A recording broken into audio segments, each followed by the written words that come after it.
We ready? Can we? Yeah, I'm going to do the consent. I don't need to reconvene us. Good morning, everyone. You can see that we are beginning to practice social distancing. All of the chairs are further apart from each other. We're going to be bringing people in smaller numbers. If you're keeping up with the news, there's, advancing understanding of and knowledge about the spread of the coronavirus. And we want you to care for each other by not hugging. Practice the California elbow bump. And stay safe and as far apart as you comfortably can. So we will see some adjustments to our meeting for the day. But we're going to move right ahead now with our consent agenda, which is the regular consent items 10 through 13, and start by asking if there are any public comments on items 10 through 13. I think we're going out to find if there are public comments. Things have been a little hectic this morning, so. We'll know in a moment. Hang on 1 minute. We will get to your comment.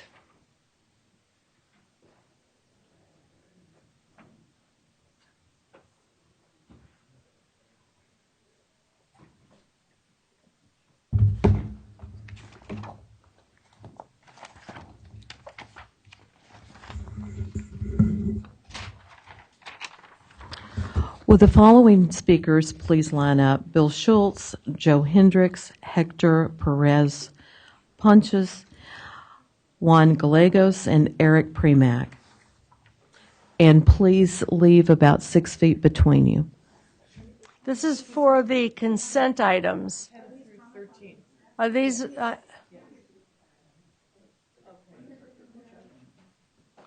This is items, consent items 10 through 13. Welcome. Please state your name and affiliation for the record. Good morning, and thank you, State Board President Darlene Hammond and board members. My name is Bill Schutz.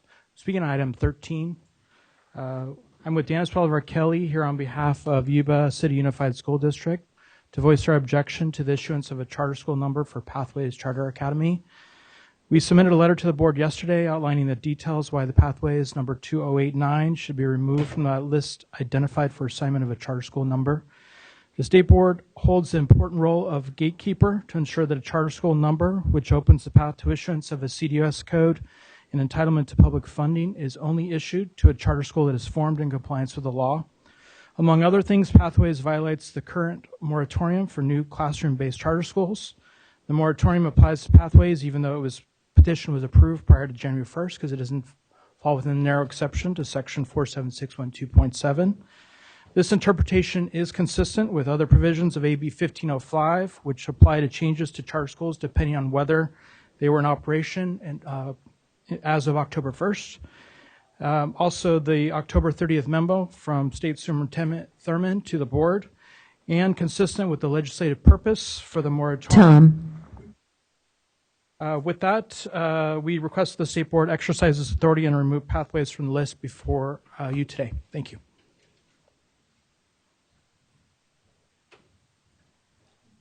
Go ahead. Good morning. I'm Joe Hendricks, Deputy Superintendent for the Sutter County Office of Education. I'm here to speak regarding the Pathways Charter Academy numbering package on the board agenda today. AB 1505 moratorium does not impact non-classroom-based charter schools approved prior to January 1, 2020. AB 1505 created a 2-year moratorium on the approval of non-classroom-based charter school petitions. The new law was not effective until January 1st, and its limits did not go into effect until that date. Although AB 1505 provides 2 narrow exceptions to the moratorium, those are only exceptions and not the rule. Pathways Charter Academy petition was approved on December 13, 2019. Therefore, it was timely and properly approved before the moratorium went into effect. I respectfully request the board approve the charter numbering package for Pathways Charter Academy. Thank you. Is there any other public comment? Can we ask staff to speak to the point that was just made by these two speakers? With regards to the, Judy Sias, Chief Counsel, with regards to the moratorium, it is our interpretation that the moratorium does not take effect until January 1. And there is, so this petition was approved prior to January 1. And therefore it is proper and legit. Okay. If there is any other further discussion, do I have a motion? The consent calendar. Thank you. A second? I'll second. Thank you very much. Any further discussion? All in favor say aye. Any opposed say nay. Any abstentions?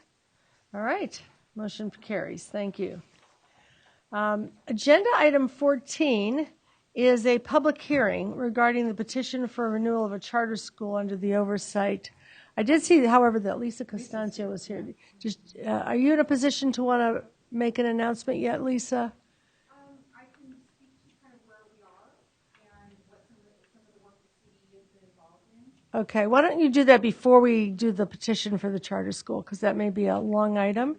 I know that many people are trying to keep track of the executive orders and the work of the department in terms of helping schools make their way through decisions about closing and service of students given the coronavirus events. So Lisa Costanzo is here to give us some updates on that, and then we may get a further announcement later in the day because there's a lot in motion. Correct. Thank you. So I would say that that's probably an understatement. Everything is continuing to go hour by hour. I will start by just saying that we have been involved in daily calls with the governor's office and his task force, really, around the COVID-19. So we're involved in daily calls. We are continually working with the California Department of Public Health, the California Health and Human Services Agency, on what kind of guidance we can provide. So just over the weekend, we were involved with actually helping them put together the school guidance that was released on Saturday evening to all the schools. We put it out through our listservs to superintendents, charter school administrators, and county soups as well. On top of that, we have been continuing to work, and we also participated in an exercise that the governor's office did last Friday as well, as this kind of continues to evolve.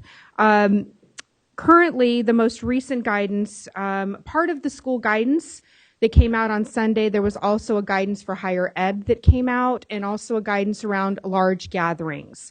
So just as recently as last night, there was a guidance that came out at about 11 p.m. around state public health experts announcing that gatherings with 250 people or more should be rescheduled or canceled. So that is the most updated guidance. It also says that if they are non-essential, they should be limited to no more than 250 people.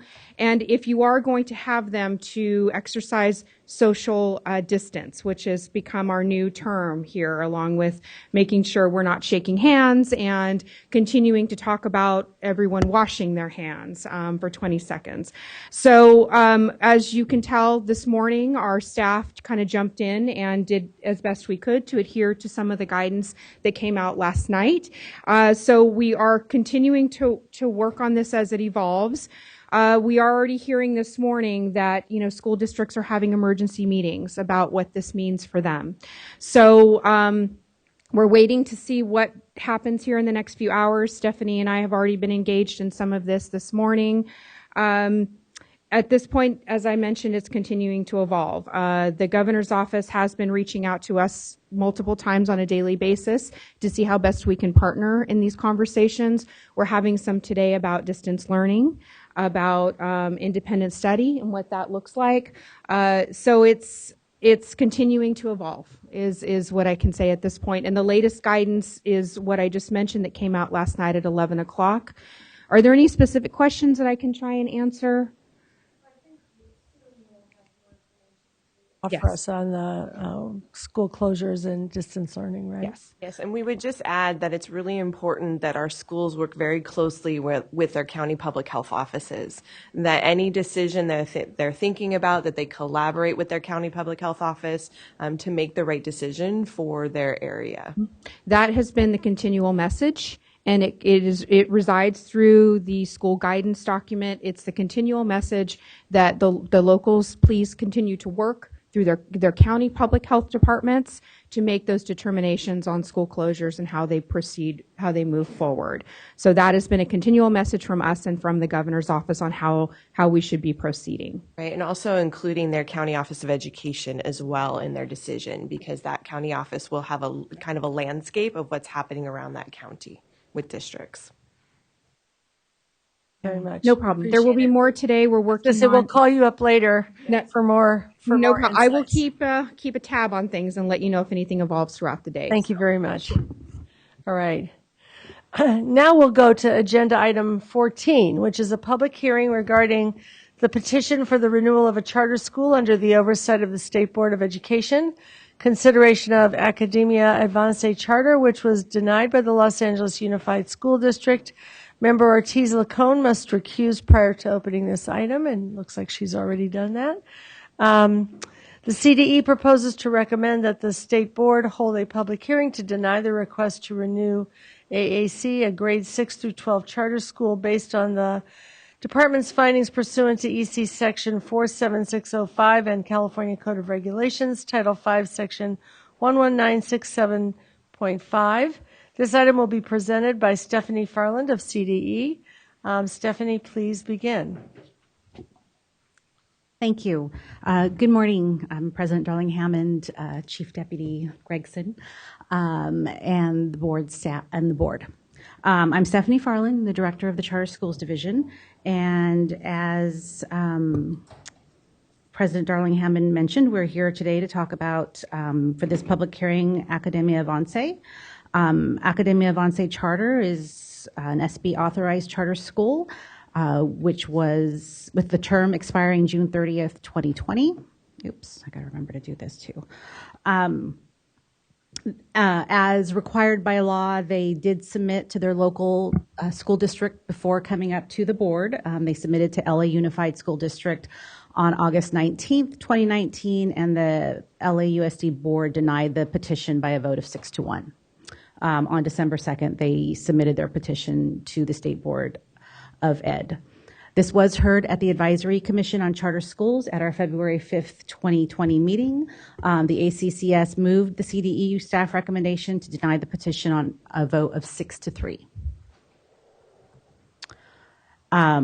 As mentioned earlier, we are recommending that the SBE deny the request to renew Academia Avance, which is a grade 6 through grade 12 charter school. Basis for that recommendation is that they are not consistent with sound educational practice, does not perform overall or at least equal to its comparable school districts, where the students would otherwise attend, and they are demonstrably unlikely to successfully implement the program based on fiscal concerns, declining enrollment, and the sound educational practice.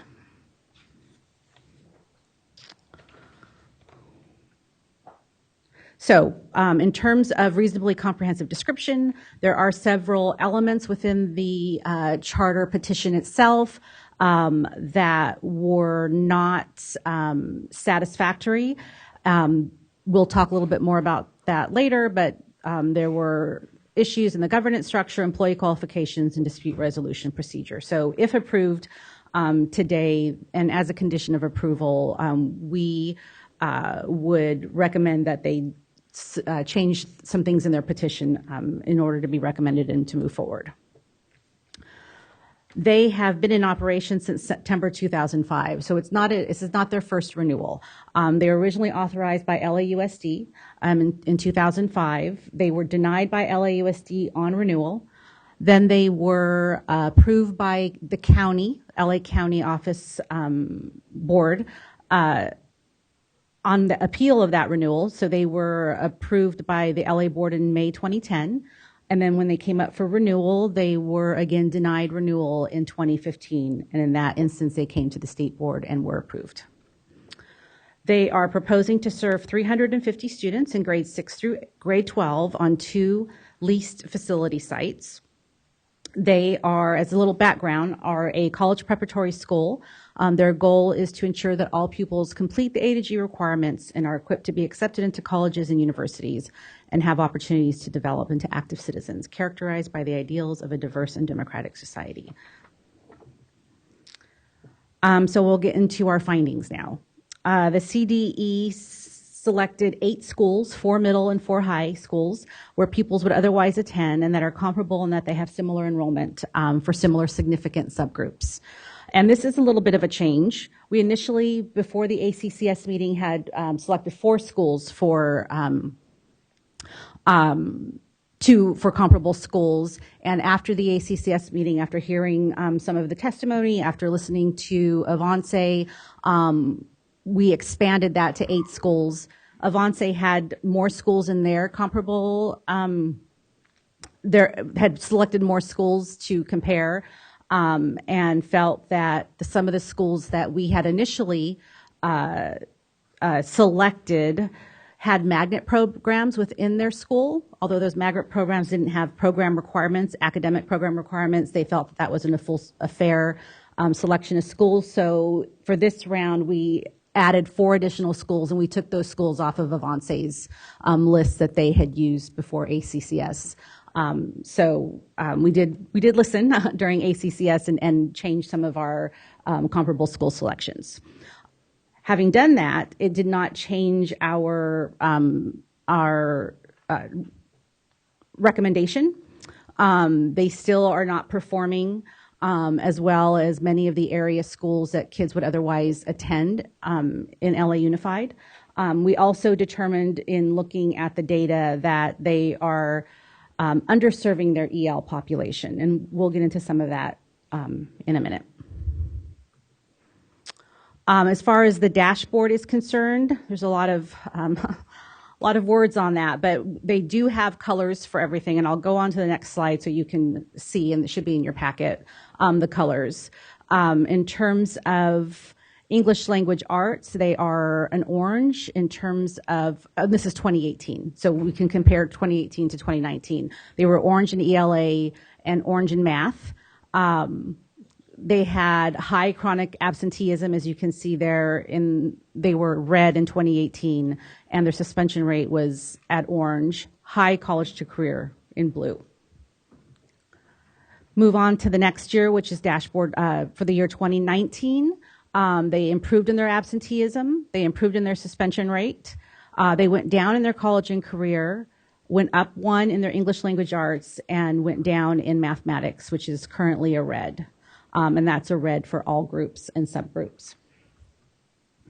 And here's, I really like these little slides because it gives you a good sense of how far away they are from standard in English language arts and in math. And you can see that they have made improvements in their English language arts over the course of the last 3 school years. Oops, I'm going backwards. Mathematics, unfortunately, has gone the other way. They did have a small bump in 2017-18, and then they went back down again in 2018-19. And you can see there how many points they are below standard. With English learner progress, they are, and we were going to have some data people here, so I'm pretty sure I'm right about that. This is that ELs do not have a color yet in terms of that. So, but we can see what their results are in terms of English language acquisition, and we do have them. We can look at their performance level, which is very low, which is the lowest that you can get, and that they actually have decreased this past year in their LP levels for English language learners. The board does, and the staff does review alternative measures pursuant to Ed Code 52052F. And as I kind of went over a little bit, the data from the AAC alternative measures reflect some increases in their LPAC results and their graduation rate, college going rate, and there was a decline in their suspension rate. a lot of the alternative measures, though, that they send in can't be verified by us. They're not through. We don't use them in our own accountability system. So while I'm sure Avance, when they come up, will be presenting information from some of their alternative measures like NWEA, we have no way of verifying that, and so we sort of make that statement in terms of not being able to. I verify some of the alternative measures that they use if they're not within our state system. But there are a couple of areas that we can look at and that we can verify, and we did look at their advanced placement test scores and their SAT scores. And I think it was important for us to understand because, and they'll come up and let you know this, they do have a high college going rate. So a large, higher than most schools in LA Unified School District. And so there was a little disconnect for us when we were digging into the data because on the assessments that students normally are required to take in order to get into college, AP is not one of those, but SAT is. But the AP is a good sign of, they are offering A to G classes there and where the kids are placing on those AP exams. We were able to look at some of the data there. And again, hopefully you can see it on your screen because I know that's a lot of numbers on the screen. But they were far below LAUSD in their AP exam outcomes in terms of, if you're familiar with the AP exam, you generally 3, 4, 5 are passing scores. Universities generally look at 4 and 5s. And they had, in the last round that we were able to pull off, the data system, they had 2% of their kids scored at a 4, 2% at 3, and the rest, which was close to 95%, scored at a 1 and a 2. So that was interesting to learn because they do have a high college going rate. Same with the SAT scores. About 54%, 34% met standards for reading and writing, 19% met standards for mathematics. And again, well below LAUSD's average, and just another disconnect in the terms of their high college going rates and not having the scores to reflect that. Obviously, Academia Avance did their own charter review. Before I go there, I do want to make a statement. If you saw the ACCS, Academia Avance, we had written in the ACCS item that they were eligible for differentiated assistance. And after the ACCS meeting, our Analysis, Measurement, and Accountability Division reviewed the business rules associated with the creation of the charter school differentiated assistance file. And as a result of that review, Avance and several other charter schools came off the list. So they are no longer on the list for differentiated assistance. If you have more questions about how that worked, why we had to change the business rules, I'm sure that somebody here from our AMAR division can answer those questions. So Academia Avance did their own review. They did their own data comparison. They showed some of their improvements that we talked about earlier from ELA and math. They will spend some time talking to you about their review. LA Unified also did a review. Their data supported a finding that the performance of Academia Avance is not at least equal to the LAUSD schools that the students would otherwise attend. LAUSD was going to be here today, and they have stopped and postponed travel for their staff. So unfortunately, LAUSD will not be here. Oh, yeah, so their GR person is here, but we were expecting their programmatic charter folks and their fiscal folks to be here today. And they told us last night that they were not able to come. So that is, it's unfortunate that they won't be able to be here to support their findings. After the ACCS meeting, Academia Avance did send in a different set of data accessed through the LAUSD Open Data Portal. We couldn't really verify the data because when we looked at the numbers, we have access, we could look into the portal, but we couldn't verify the data because the numbers that they used in their chart didn't seem to add up correctly for us. And we can talk about that too if you'd like. So we just could not verify whether their data was correct. They also sent in an academic plan that was just sent last week, I think. So ACCS nor LAUSD had the opportunity to review that plan. And it is a academic plan in what they're doing currently in the school year and what they'll be doing in the next couple of years to bring up their achievement levels by their students. The second piece of our denial recommendation has to do with the inability to implement. So AAC has a history of recurring audit findings and deficit spending. There's ongoing concerns based upon CDE's review of their independent audit reports for the last few years. They did significantly decline in their ending fund balance, and they can talk a little bit about that in terms of due to their losses from a divestiture in an LLC that they were invested in. I'd say the bigger issue for CDE is that AAC has a history of selling receivables in order to pay its financial obligations. Are we all familiar with selling receivables, or would you like me to talk a little bit about that? Okay. And I'm not a fiscal person, but I do understand the concept of selling receivables. Charters that need to, so oftentimes the majority of funding that flows to charters are on a fixed schedule. And that doesn't always align with when the charter needs cash to pay bills. And so if a charter is in need to borrow money, they often go to a lender, and that lender will provide them cash today for a fee, and in exchange, the charter assigns its future state payments to the lender. So it's like a loan with high interest rates. They've been doing this for a long time and are projecting that they will continue to use this as a fiscal tool for the next few years. It's a huge issue for us. The only way so if we go to the next page, I'm going to go to the next page and then I'm going to go back. You see, it might sound weird that we're saying that their projected budget is viable.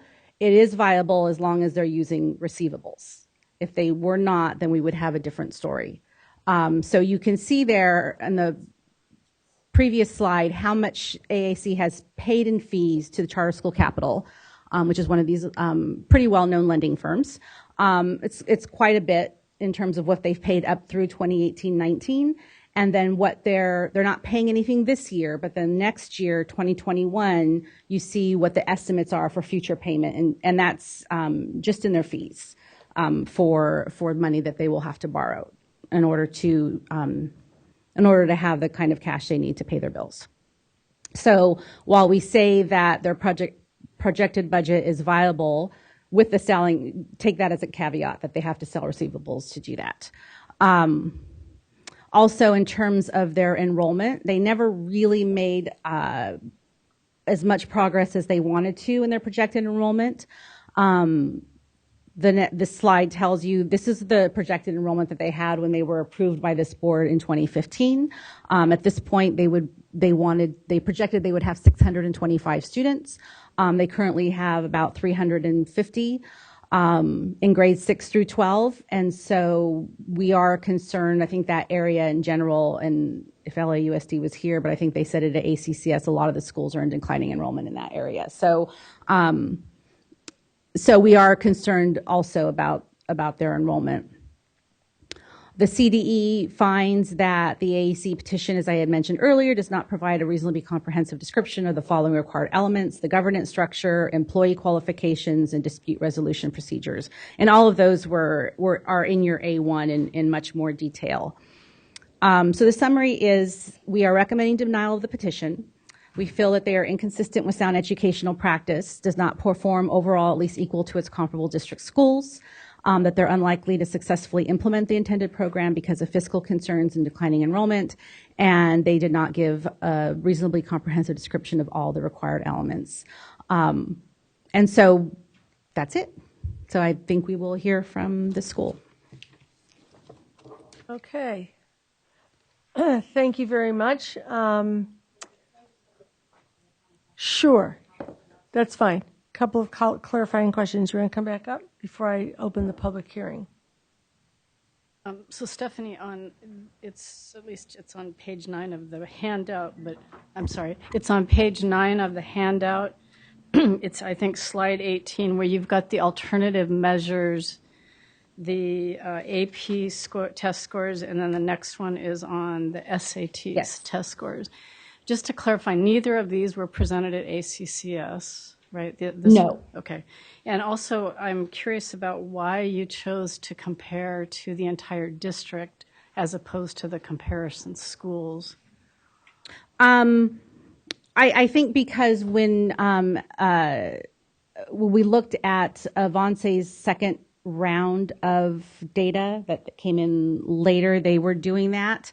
And I really don't have a better answer than that. We didn't take a look at all of the schools. We just wanted to, so I'm sorry, Sue. Okay, so I just would say that if we're going to use a comparison set of schools, which I think is appropriate because they're serving a very specific kind of population, that we follow that through with all of the data that we're presenting would be my request. Then the last clarifying question or just comment is on slide number 23, which talks about the past fiscal concerns. The last point you make there about significant decline in the ending fund balance due to this divestiture. Well, my understanding was that we required them to do that divestiture when we approved the renewal the last time. I would have to ask. Okay. Yeah. So I just think, just so for, in the interest of full disclosure, it's not, we kind of put them in that bind. So just to clarify. Thank you. Thank you.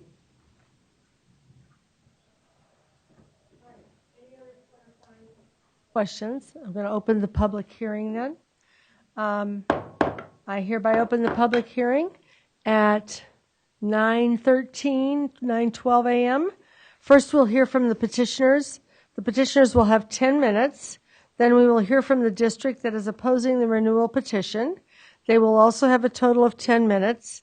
After the presentations from both sides, there will be an opportunity for public comment from any individual who has not already presented for 1 minute each. I understand that, in the interests of safety, the school has brought some video presentations and will read some public comment, which we appreciate them organizing for us in the cause of social distancing that we're engaged in today. Petitioner is available to present. Okay.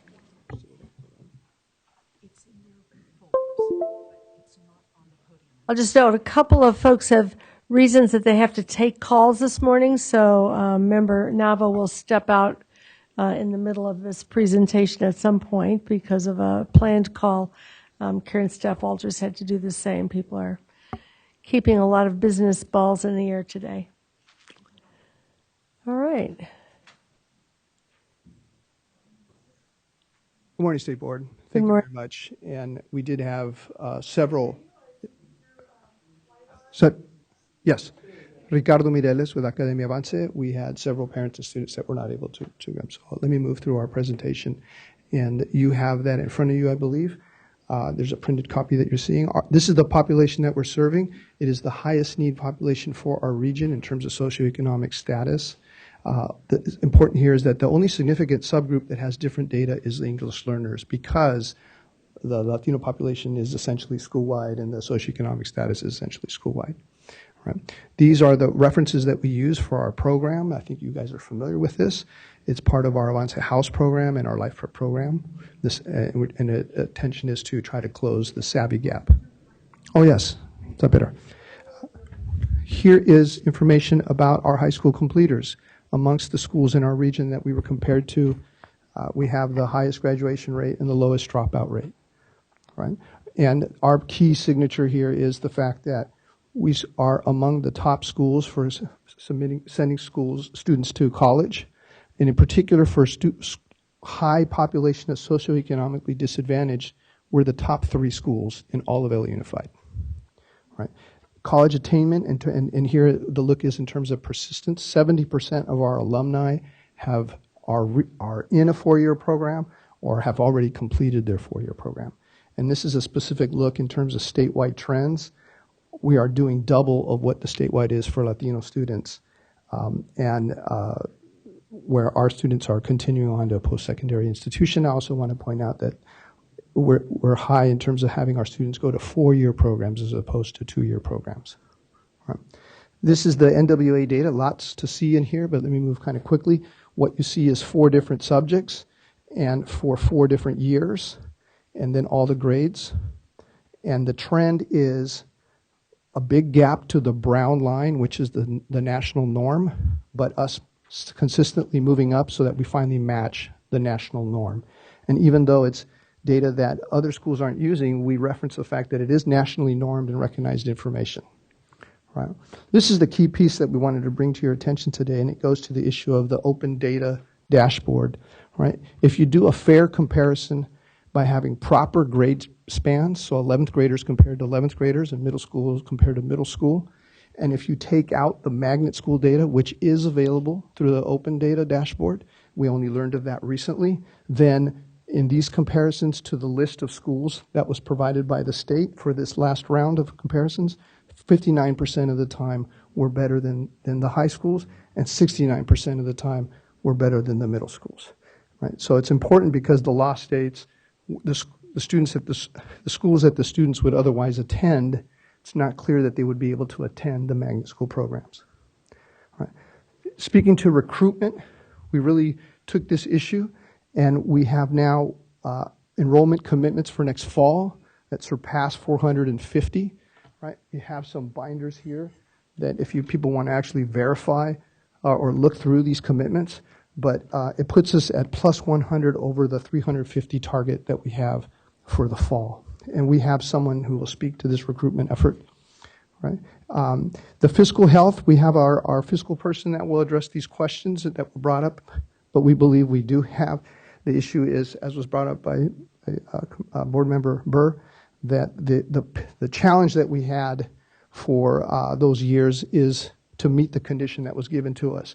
We actually see that now we're meeting the reserve requirements, and we have the projections that will let us continue forward.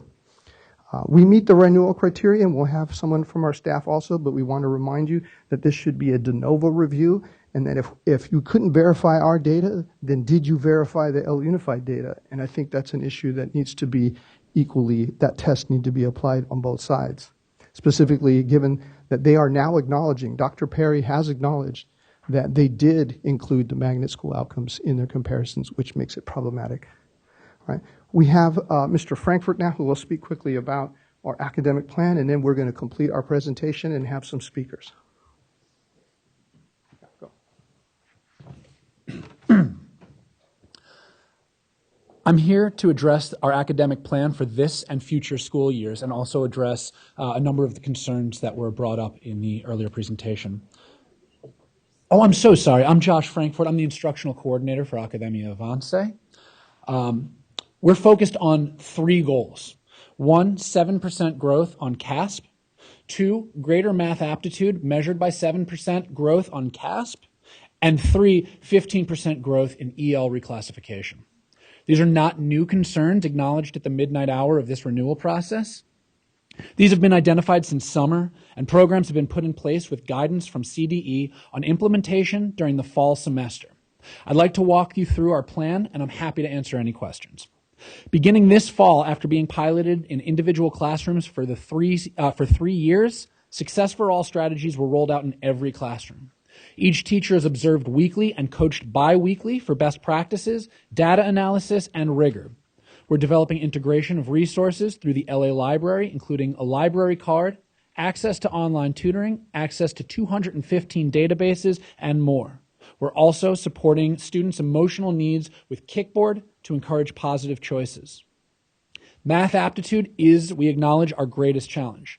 Students arrive well below grade level and require rapid recovery. In response, Avance purchased IXL. A high school readiness math review is also being piloted. Finally, our reclassification rate has underperformed. SFA and parallel teaching offer individual assistance for EL students. We purchased ListenWise to improve listening skills. We have adopted a profile system tracking progress and informing next steps. Parents receive monthly progress reports with action steps. We have also followed LAUSD's example, revising our reclassification policy for SPED. Finally, we are looking into the creation of an ELD-specific course for next year. We monitor data and feedback to determine each program's impact. Thus far, we're on track to meet our goals. Students have answered 213,099 questions. 3,029 skills have been completed to proficiency, and 1,817 skills have been mastered on IXL. The average diagnostic is set to grow 1.8 grade levels in 1 year. In both ELA and math, this year's mean scale score is the highest we have ever had for winter math. Average fall to winter growth is also our greatest ever. And for the first time, both 8th and 11th grades, both 8th and 11th grades are performing above the national norm for reading. Using our EL profiles, we've already moved 1 student. We have another 8 profile E's, which need only the LPAC. An additional 7 scored 3 on last year's LPAC and need extra attention to push to a 4. These students are partaking in weekly tutoring sessions to prepare. Our SPED team has identified 2 students who are candidates for reclassification under the new guidelines. In total, 17 students are within striking distance of reclassification, and 1 has qualified, representing 29% of our EL population with a path to reclassification. There is work to be done. We are committed to doing it. We have been doing it. We hope that our test results being equal to non-magnet schools, our graduation and college-going rates, the nearly 475 students that have signed up interest forms that are interested in joining us, and the impact of our program will allow us to continue serving our kids, our families, and our community. Thank you very much. So as we complete our time here, let me state that we have a statement from our special ed person who actually fell ill last night and is submitting it via video. We also have an extensive mental wellness counseling program that she'll speak to. On the issue of the English learners, there's kind of a catch-22 here in that if you really push hard for reclassification as we did 2 years ago and we had 45% who recognized it, then it leaves the folks that have the biggest need and they're obviously going to score low, right? So I hope you recognize that. We also had a big entry from a significant number of unaccompanied minors. And so these are students that are not coming in the 6th or 7th grade, they're coming in the 10th and 11th grade with significant higher needs. Lastly, other clarifying points on the issue of advanced placement or SAT scores. Our focus is on getting the students to complete the AG requirements, right? And we are successful at that, and obviously it's working because they're going to college. Our goal is not 100% to take the SAT test, right? If we're compared to other measures, often the schools are only testing half the students, and so that measure is off, right? So there are some careful points to look at in terms of the data. We appreciate the opportunity to present here. We have some speakers that can speak more to some of the specifics here, and I look forward to be able to answer your questions. Thank you very much.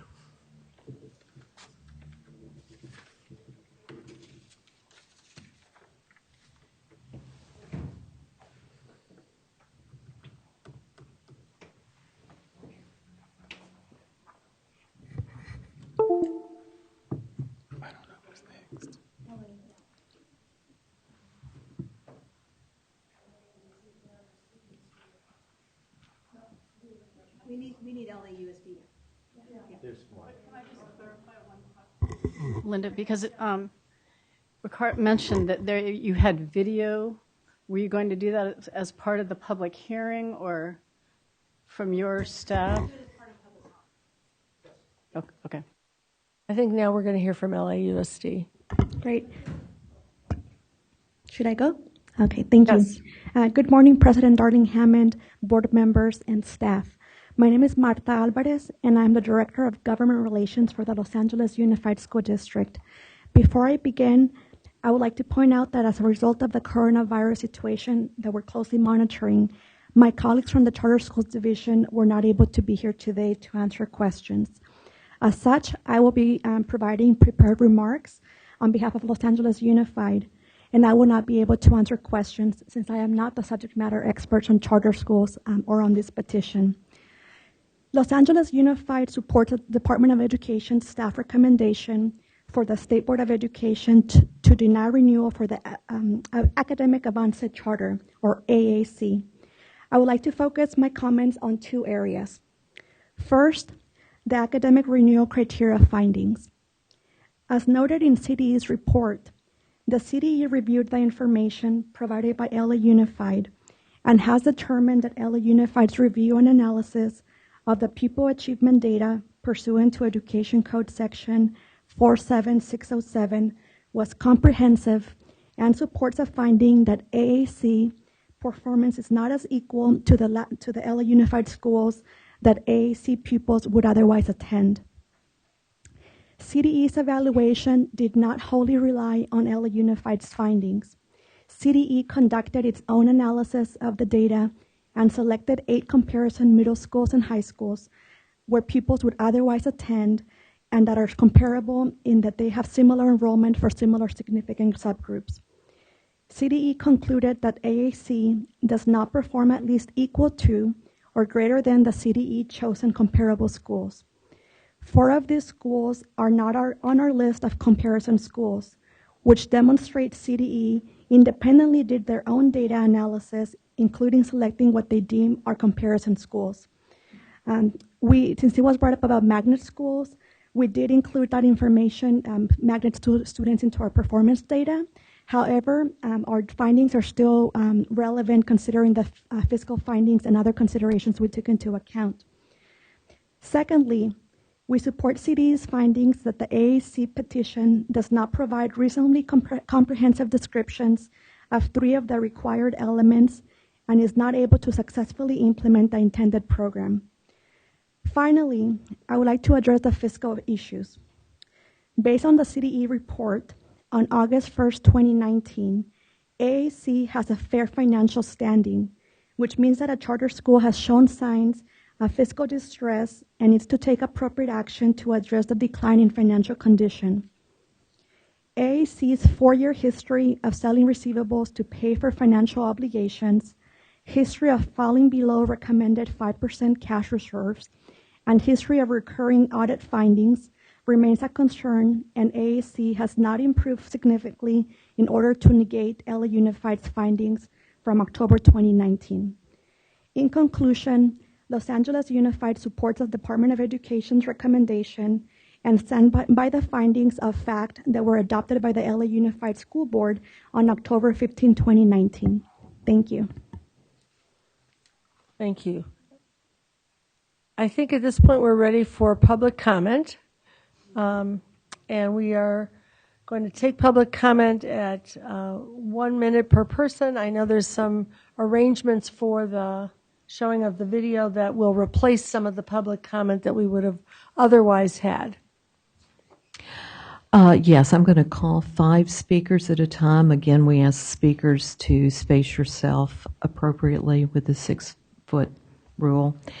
And the first 5 speakers, Michael Yuba, we have a statement from Assemblyman Carrillo, Margot Gonez, Janelle Riley, and Spencer Stiles.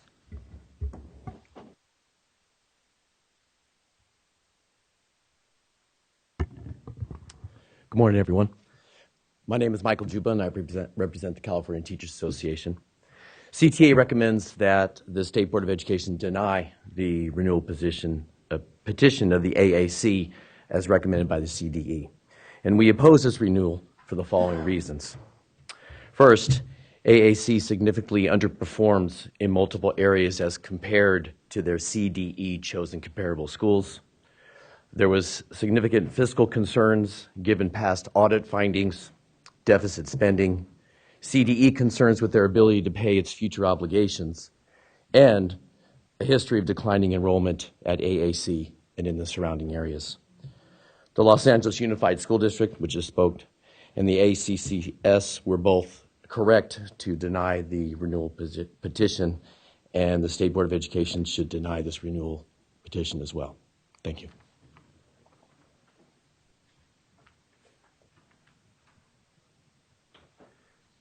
At the request of Assembly Member Wendy Carrillo, I'm going to read this statement. So, good morning, Superintendent Thurman, President Darling Hammond, members of the State Board of Education. Thank you for allowing me this opportunity to speak in support of Academia Avance. I strongly encourage you to renew their charter. Academia Avance is in my district, 51, which I have the honor of representing. I have visited the school, and Avance students and parents have visited my office on multiple occasions. Avance has had a positive impact on the students and families it serves. Avance offers first-generation students just like me, the Assembly member, an opportunity to succeed. I feel safe, nurtured, and supported. Having grown up in the district I now represent, I have graduated from public schools impacted by large classroom sizes, limited resources, and at times a school calendar on a track system. I understand firsthand the educational challenges and barriers students in my community are facing and how hard their parents are working to achieve education equity. Many of the students at Avance come from mixed status families who fear unjust deportations as well as unjust evictions in a community facing gentrification and displacement. My request is that you don't take away what is perhaps the one stable thing in their young lives, and that is their school, their teachers, their classmates, and the safety of their classrooms. I believe there is a strong case for renewal when all factors are taken into consideration, and ask that you please renew the Avance Charter. Thank you for your time. That's a statement from Assembly Member Wendy Carrillo.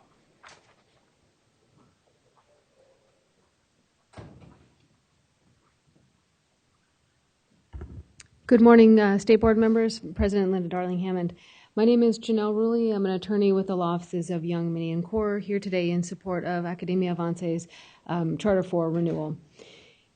LA Unified has acknowledged to the charter school that its comparison data was that the schools that it compared to were incorrect insofar as it compared Academia Avance's data to some magnet programs.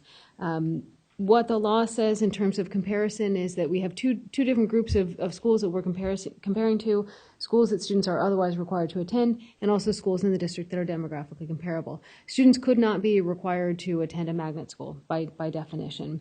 These are selective admission programs, and again, students can't be required, they have to apply to attend. LA Unified, in addition to that, also discounted alternative measures. They said just flat out, we're not going to consider these alternative measures. So if their comparison is inaccurate and they didn't use alternative measures, there's nothing then for the district's recommendation for denial to stand on. Tom. Thank you very much. We urge your de novo review.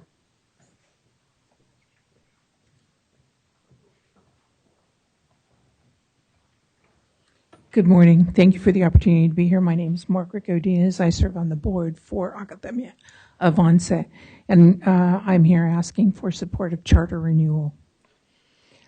I wanted to address one of the questions that came up regarding cash balance. I just met with the board, and I wanted to bring you up to date. As of 6/30/20, cash balance is projected to be $376 above the 4% required for a reserve, which is $202,000. Also want you to know that we do forecast not relying so much on receivable sales. There has been a tremendous effort on behalf of the board to work on improving financial status.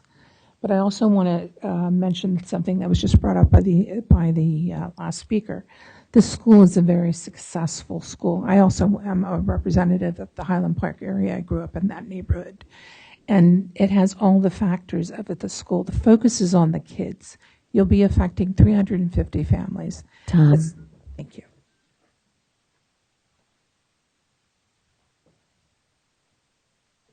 I'm going to go ahead and call the next 6 speakers, and following these speakers, there will be a video.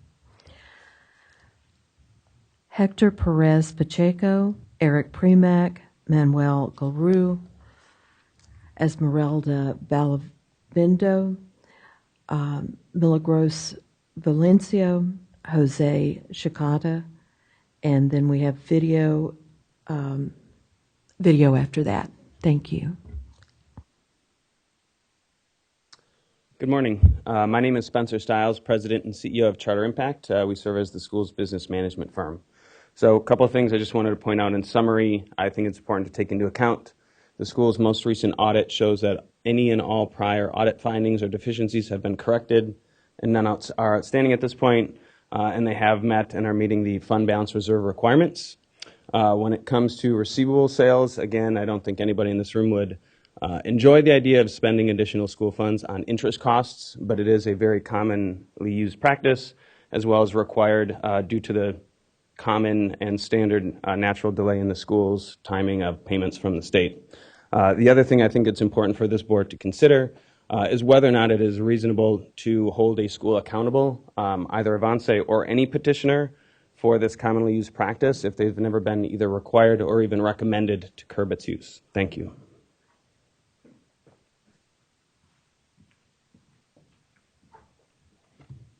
Good morning, members of the School Board of Education. My name is Hector Perez Pacheco. I'm with the Perez Pacheco Consulting Group.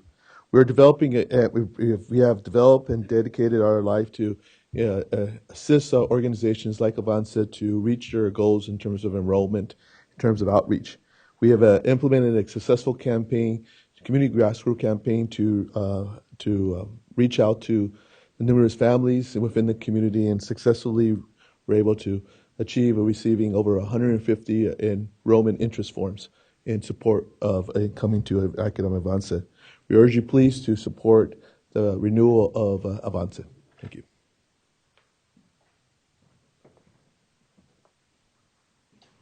Eric Premack, Charter Schools Development Center. We've supported this school for a very long time and believe they do a very good work and a heavy lift with a population that has a lot of needs that often otherwise aren't well served.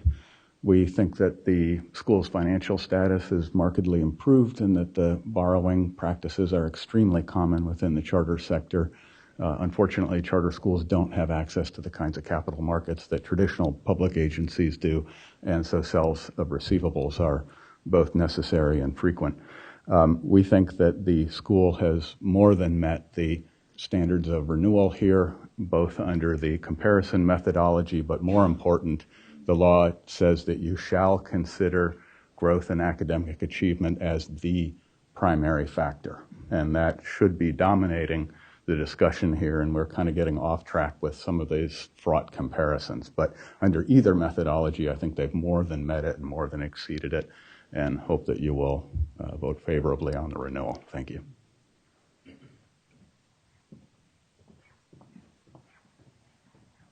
Hi, good morning. My name is Esmeralda Balvaneda, and I'm an alum from Avance. I graduated back in 2016. So just a little background. I grew up in Highland Park, and Highland Park is well known for being surrounded by drugs, gangs, and most importantly, violence. The establishment of Avance gave students, including myself, an option other than the streets and prison. Because of Avance, I was able to establish intimate relationships with my teachers that I wouldn't have been able to do in larger schools. And because of that, I was able to graduate in the 90th percentile of my class. And even after I graduated, Avance still continued to support me. And they helped me get through helped me get into a 4-year private liberal arts school in Oakland, California, Mills College. Their continuous support got me and my sister through our first years of college. And it's because of them that I can probably say that I'll be the first person in my family to graduate in May with a bachelor's in legal studies, which would have not been possible without Avance's help and the support that they gave me. I am forever grateful, and I appreciate everything they've done, and I just hope that they can get their charter renewal so that they can continue to give opportunities to other first-gen and low-income students like they did to me. Thank you.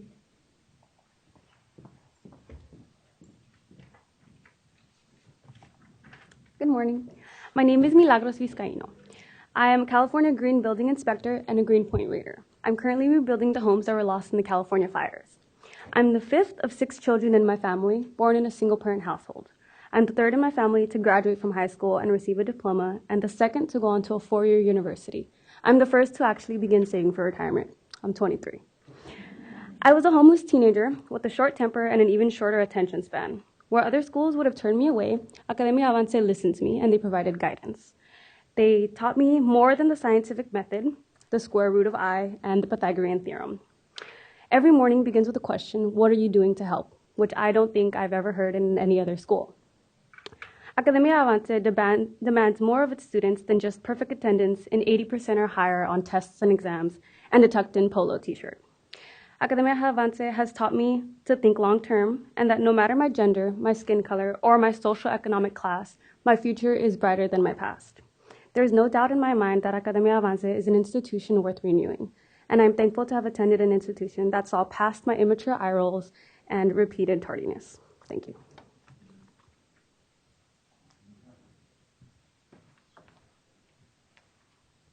Good morning. My name is Jose Chitala, Academia Avance class of 2015 and recent alum of the University of California, Berkeley. I'm here in support of Academia Avance because I can certify firsthand that having this school in my home community has been invaluable in directing young people such as myself towards greater opportunities, namely college. When I enrolled into Avance, I was in 9th grade. My academic record leading up to 9th grade was very sound, but I was missing something equally valuable, a life plan. Growing up, I lacked the social capital to construct a life path that included college and professional opportunities. But Academia Avance, a school located 5 blocks away from my home, offered a unique program that helped close the opportunity gap for me through frequent college trips, 2 professional internships, and step-by-step college application guidance, and lifelong mentors. It is no accident that Academia Avance demonstrates outstanding high school graduation and college attainment rates every year. Rather, it is the product of a supportive and encouraging school culture that reflects the fulfillment of our school's mission. Thank you.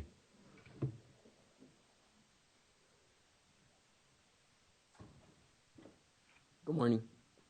My name is Manny Gallardo. I'm an English teacher at Academia Avance High School, and I'm here to summarize the statements that were written by my students who are learning in the basement of a historical edifice in Highland Park, a place where police do foot patrols after dark, but only on the boulevards. The avenues don't get the same respite. Coincidentally, those are the streets where our students reside. But in spite of the reality that seems overlooked, they come to our school and open their books.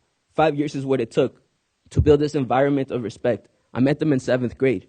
It's been a long trek, but we're 1 year short of arriving at our destination. If you were to ask them about it, they'd answer without hesitation. Being college students is their aspiration. Providing for their family is their motivation.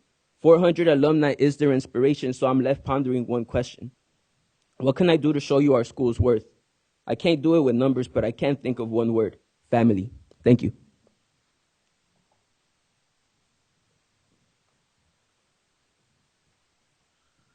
Good morning, board members. Romel Antoine for the California Charter Schools Association, urging your approval of Academia Avance's renewal. They say that it takes a village to raise a child. And I can easily say that for the past 15 years, Academia Avance has been putting together that village that has been wrapping around these students in this community. As you've heard from some of the students today, and at the ACCS, some moving testimony from parents who've been impacted by ICE. It's been important to know that school is not just about academics, but it's about the social safety that is available in the community. It's clear that Academia Avance on the dashboard does not look that great, but we know that there are other alternative measures that the school has put forward, and there's many ways possible to show that they have been performing at least as well as the schools that students would otherwise attend. It's really clear that we need to make sure that we're comparing the school with the schools that are demographically similar, and not the magnet programs in the community. Those schools can select students out. These students would not be going there. It's important that we take into consideration the full context of the school and know that it's a cornerstone of the community. Urge your approval. Thank you. It's my understanding we have a video at this time.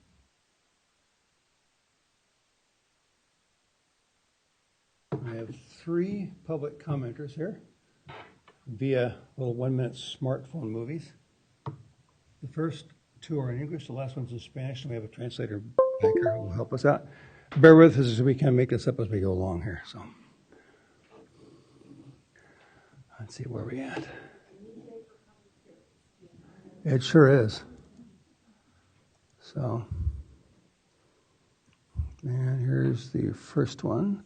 I'll run this. Hi, my name is Angela Vizcaya. I'm the Director of Student Support Services, and on behalf of the students in special education, their parents, and my special education team, which includes counselors and behavior interventionists, I would like to ask that you renew our charter. Here's a message from one of our RSP teachers. She states that to please allow us to continue providing the resources and education needed to empower our students and build a better community for all. My intern states that Avance's tight-knit community atmosphere allows our students in special education and all of our students to be supported at Avance, where they could be overlooked at a bigger district school. So thank you, and I hope that you would consider us for renewal. Okay, there's the first one. Go. Hello everybody, thank you for coming out today. I want to start by saying that Avance deserves to stay and continue to guide, nurture, and save our lives. I want to start by saying that Avance has been my home for the past 5 years, and it has been a blast. During the years I have been here, I went through the stages of happiness, loneliness, and most of all comfort. Knowing that when I leave this place, I will be in a 4-year university, knowing that my future is planned, not having to be found. The unconditional support that Avance family has shown is astonishing. Although many people say that our test scores aren't there, we still stand here with all the support of our community and proving every single person wrong. This will all be thanks to our phenomenal teaching staff. Without them, we wouldn't know the things we know today. And absolutely no one can take that away from us. You might be able to take our school, but it's culture and bond that will stand forever. Avance isn't just a school for us kids. It's a sanctuary, it's a quiet place to do homework, it's a resource to the community, but lastly, it's a place where we can call home. Thank you. Okay. And now, here we go. I don't know how this is going to work here. Hola, mi nombre es Rómulo Abelica. Hello, my name is Romulo America. Yo tengo conociendo a la escuela Avance hace 13 años. I've known Avance 30 years now. Yo creo que es una injusticia la que ustedes quieren hacer. Cerrar escuelas no es lo... I think it's very unfair what you want to do. Closing the school will not be a solution. Lo que se debe de hacer. No traten de cortar el camino a los niños que ya tienen fijado. ¿Por qué los quieren mandar a... Please don't cut the pathway for the kids that already have a way to go forward. Otro camino que van a experimentar. Por favor, seamos conscientes. En lugar de cerrar escuelas, necesitamos abrir más escuelas. So please be conscious. Instead of closing schools, we need to open new schools. Para que los estudiantes tengan más espacios, más comodidad y tengan más atención. So students have more space, more possibilities. Por favor, les pido de todo corazón, ayúdenos, denos una oportunidad para demostrar que esta escuela es muy buena. Muchas gracias. Please give us a chance to show that this school is a very good school. Thank you very much for your attention. Thank you for your patience.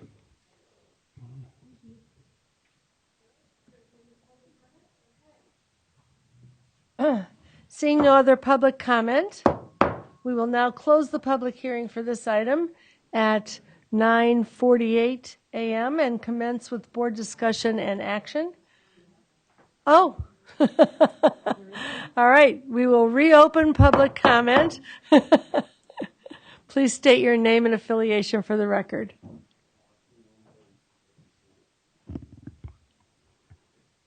Buenos días, mi nombre es Dora Arias. Good morning, my name is Dora Arias.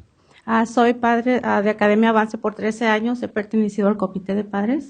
I've been a member of this school for 13 years. I've been a member of the Parent-Teacher Association. Estuvimos aquí hace 5 años con mis hijos. Tengo 2 hijos graduados de Avance. I was here 5 years ago with 2 of my kids. I have 2 kids that have graduated from Academia Avance. Cuando estuvimos aquí, uno de mis hijos, la única propósito que tenía en su vida era ser un paletero. One of my kids wanted to just sell things on the streets. That was his purpose in life. No tenía ninguna visión de lo que él quería hacer. He didn't have any vision of what he wanted to do. Pero gracias al apoyo que ha tenido en Academia Avance, este hijo ahora está cursando el 3er año en el colegio. But thanks to all the help he received in Academia Avance, he's now doing studies now. Estoy aquí apoyando a la escuela y pidiendo de su apoyo. I'm here to support the school and asking you for your support too. Porque sé que en otra escuela mis hijos no hubieran tenido el apoyo ni la ayuda que ellos recibieron en Academia Avance. because I know for sure that in another school they would not have received the support they received from Academia Avance. Estoy pidiendo de su apoyo porque nuestra comunidad necesita escuelas como Academia Avance. I'm asking your support because our community needs schools like Academia Avance. Necesitamos más estudiantes más jóvenes inyectados We need more younger, empowered kids con motivación para salir en una carrera. so they have the motivation to go ahead to college. Muchas gracias. Thank you very much.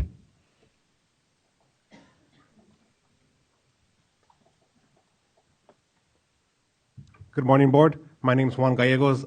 Alexander is a student at Avance, and I just think it's unfair that LAUSD keeps comparing our school with magnet schools. And I'm in a very unique position. I have a son in a magnet school, and it took us over 2 years just to get him in there. All of our students from Avance are not going to go into a magnet program. They're going to go into a general school that's overpopulated, lower graduation rates, lower college acceptance rates, and it's just unfair. My son is excelling in Avance. His grades are off the chart at this point. He was in a public school. He was below grade level just about in every subject. His grades has steadily climbed in the past 3 years, and it'd be a shame if Avance were to close. My son is amongst his peers, and he's doing such a great job, and we're so proud of him that we would hate to see his opportunity be squandered. Thank you. Is there any other public comment? All right. Seeing no more public comment, I will close the public hearing for this item at 9:50 a.m. and commence with board discussion and action. First, I want to ask Sue Burr, as our State Board liaison, if she has any initial comments. Then we'll ask board members if they have any clarifying questions or comments as part of our board discussion. I actually just wondered if there were a few pages in the Academia Avance PowerPoint that I thought were particularly relevant, and I thought maybe we were going to have a video on this, but I just wanted to call people's attention to the special education services, the percent of students with an IEP, and their graduation rate and college attainment rate for students with disabilities. And then, excuse me, I have allergies, I promise, not.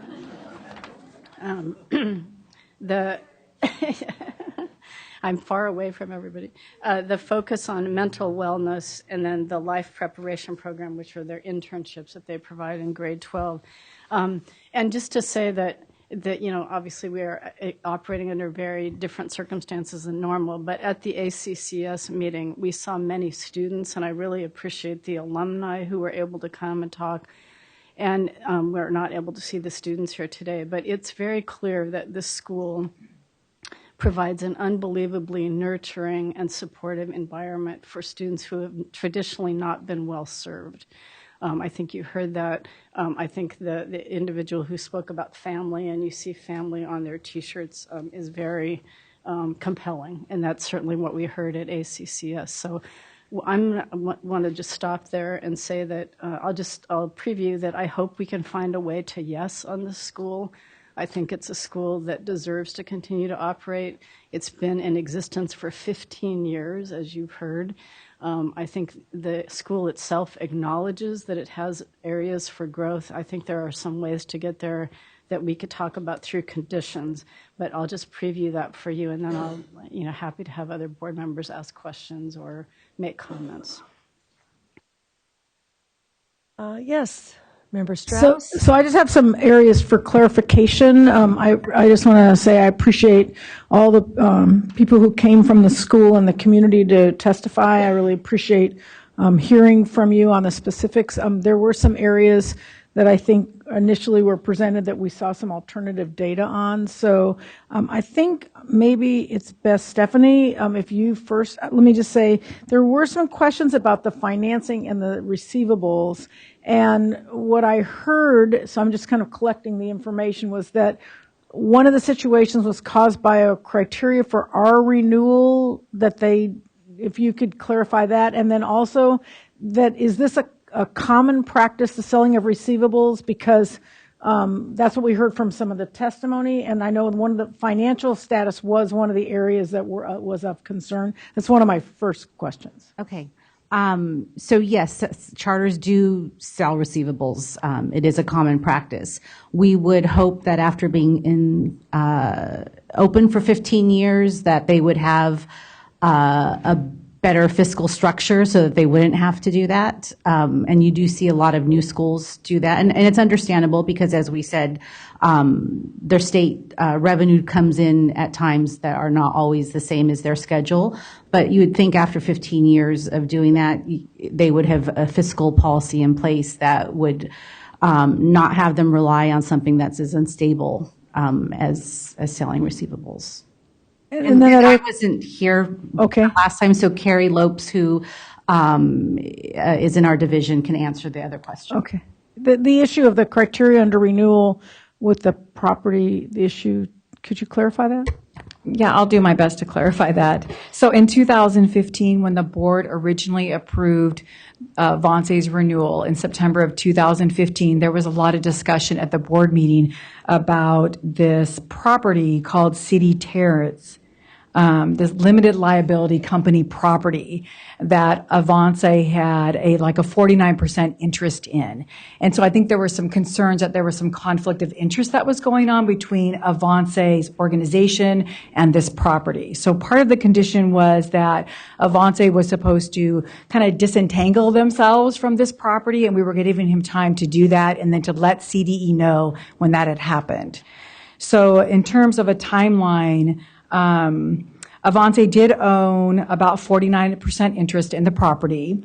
In 17-18, Avance disposed all remaining interest and returned all the rights back as part of a debt forgiveness agreement that they had made. And then in 18-19, the balance of the $196,000 note was paid off to the City Terrace, was all paid off, and then right now, Avance no longer owns any interest or any part of that property at all. So kind of us asking for the condition of him to pay off the property did cause some, hardship on the budget because the priority was for him to pay off the property. Okay, I really appreciate the clarification.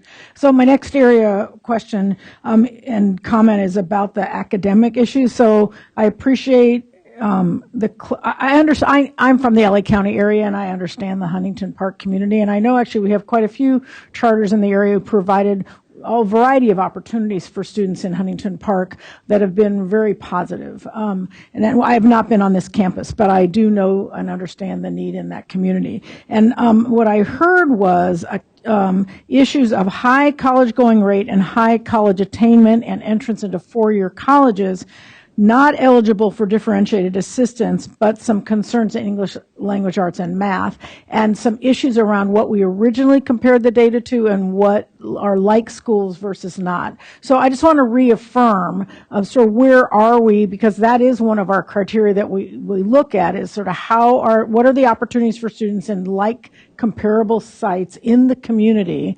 comparable. So could you just clarify, Stephanie, where we are on that? I'd like to make one clarification. We did go back to investigate and ask the district about those magnet programs in those schools that we originally used for comparison and actually that Avance used in pulling out the magnet scores. I just want to be clear that they're not magnet schools. They're schools that have magnet programs within them. So these kids actually would or could attend those schools if they'd want to. They don't have to be in the magnet program to attend those schools. That's right. So I just want to be clear because it was starting to sound like the whole school was a magnet and kids couldn't get into the school at all. And that's actually not the case. So I wanted to be clear about that. And then when we look at the renewal, we did acknowledge that they've made some growth in their ELA, and that's great. In their math, and they, also said that they needed to work on math, but in their math scores, through from grade 6 to grade 11, have been very, very poor. Even when you take out the magnet school scores, which LAUSD allows you to do in their open portal. They're still very, very poor and lower than almost all the schools in their comparable school area. One of the things that, we do a de novo review we don't depend on LAUSD's review of the school. We do a de novo review here at the department and with the board. And when Avance sent in a new group of data for us to look at and for you to look at, one of the issues, and we did, we were thoughtful and we did take a look at the data that they brought in. One of the problems was we weren't able to really dig down into the data because the numbers of students that they use for comparison didn't change when they were comparing different grade levels. So I know that sounds confusing, but for instance, they had a total student group of 391 kids. Then they took out some of the magnet scores and they compared their 391 kids in their 7 to 12 program. And then when they compared to the 9-12 schools, they still used 391 kids. So that made it hard for us to figure out how they did their numbers because they didn't change their total enrollment that they were comparing. So did you still feel like when you took out the magnet, I apparently Yes. were able to do that, did you, because they talked about 59% better than comparable high schools, 69% better than comparable middle schools. And I know schools in that area struggle academically in comparison to some other schools. I'm just wondering if you feel like their data, the revisit of the data was accurate in that their kids are doing as well or better than the comparable schools. And again, I will say, for instance, they had a chart in their group, in their thing called the CASP high school comparisons of 54 non-magnet comparisons. And they said Avance is equal 59% better than what they're doing. But I wasn't sure, we weren't sure, we went back to look at the data, how accurate it was because there are 21 schools on the chart, not 54, and 12 of them have better SBAC scores. So the numbers that they use really threw us off because they didn't seem that they were right numbers and we weren't sure where they got those numbers from because when we looked in the SBAC data, the numbers didn't compute. They weren't the same. So, and maybe they have a different way of explaining it or can explain why those numbers didn't compute with us. And Stephanie, do you believe they are not eligible for differentiated assistance? That's accurate?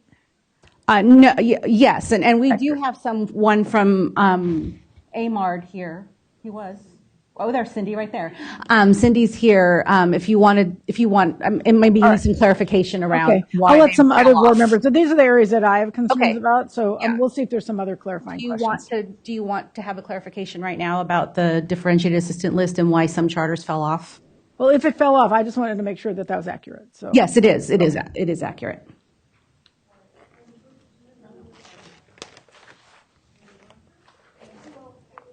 The list here. Member Sun, and then who else? Pagalanan. Anyone over here? Okay.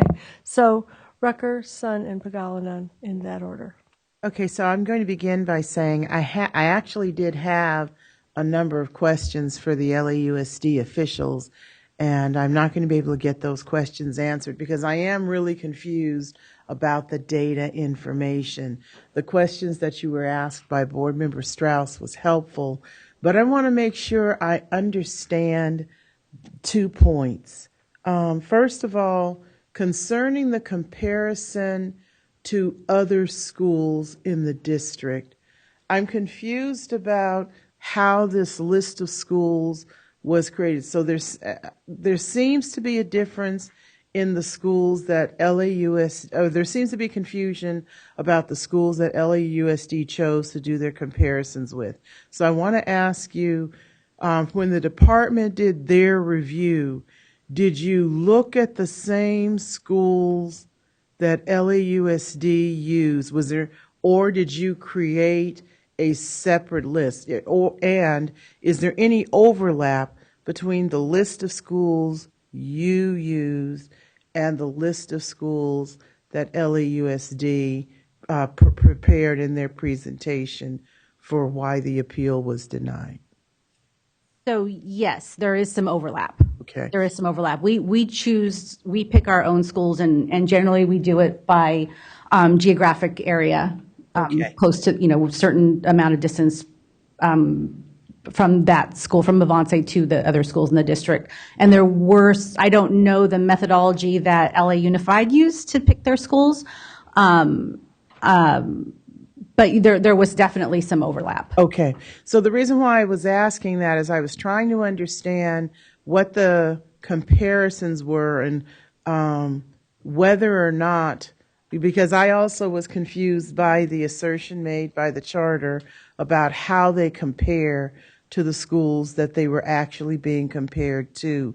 So I also don't understand how they seem to believe that their data seems to show that they are actually doing better than the schools that LAUSD compared them to. Can you review again what your findings were in comparing the schools that you looked at?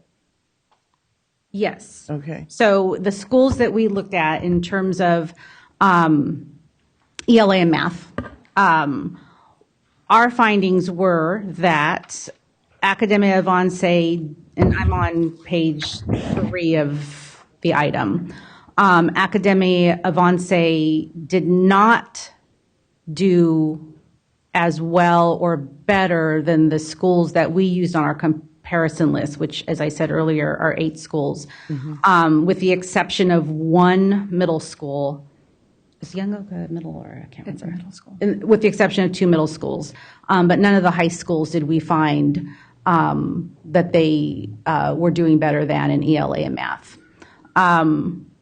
So that is with the increase in schools. So as I said earlier, we only used 4 schools in our first comparison with ACCS, and then we decided to go up that number, and we went with 8 schools, some on their list that they use, Academia Avance, Right. And it didn't change much. Okay. So we still feel that they're not doing as well or better than the schools that their kids would otherwise attend. And then as it relates to one of the statements or assertions that I heard from the charter was, to be fair, the comparison actually needed to look at the grade span or the students from those schools. So I heard you explain that when they did that, or when they looked at those comparisons, their student group size didn't change. So with each of the successive schools they looked at, you said the student group size remained constant at 391. Does that mean they were looking at their whole enrollment in the comparisons they made, or That's something? what it's, and that's where our confusion came in. So that's what it seemed like, because so they do break it out into middle and high, but they use the same comparison number. All right, so then I'm not sure if this is, I'm going to tell you right now, I don't believe I'm asking this question correctly. So in the grade, how many high school students are we talking about at Avance, and how many students fall in the other grade span? Are you able to tell me that? Not from the data that they gave us, and I don't know that I have that off the top of my head. No, but Avance can come up and speak to that Yeah. as well. Are you asking just for how many 11th graders that have Sure. scores, right? Sure. Opposed to all of 9 through grade 12? Right. Yes. Okay. Yeah. And they didn't provide that with us. It looked like they used the whole grade span. So Okay. Yeah. Okay. Thank you. Okay. The moment where we need that set of answers. Shall we do that now? Yeah, that's probably. Okay. Can we ask I think it would be good to ask not only about the numbers of students in each grade level, but how you did in fact make the comparisons on the pages that are being referenced. Okay, so let me attempt to reiterate, because I am very confused about this data and about the comparisons. So let me attempt to reiterate, for purposes of clarification, what it is I'm seeking. I want to understand, because I heard you clearly when you said you felt the comparisons were unfair, particularly because of the school sites the LAUSD selected, with choosing schools that were magnet schools. You also made the point that the comparisons need to fairly look at grade spans of students. So I want to begin with the simplest one that'll help me understand this best, since I can see the information about the high schools. How many 11th grade students do you have enrolled at your school? We did it for 3 years, so it kind of moved, but it's approximately 60. 60, so it may have been a little higher one year, a little bit lower Exactly. another, but for your grade 11 scores, you're saying that you had about 60 students. Correct. So in the chart that you gave us, can you go through and explain to me for your grade 11 students how they compared with the schools you selected? Thank you. I want to emphasize that the data that is on the chart for the high school and the middle school is data that is directly exported from the LA Unified's open data dashboard, right?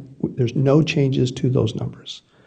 And the enrollment issue is confusing because they state the total enrollment for that center. And let me be specific, for that center, not for the school campus, right? And I think might help here is a school campus is issued a CDS school code by the state. Right. The magnet centers are subcomponents of that. So the issue here is that the CASP reporting system provides the scores for the entire CDS code, right? And if we look at, for example, Lincoln High School, it's the entire one. But what the uniqueness and the importance of the open data dashboard from LA Unified is it says, here is the component that is not a magnet, and it tells you the enrollment for that subcomponent. And in this case, Lincoln has 2 magnet schools.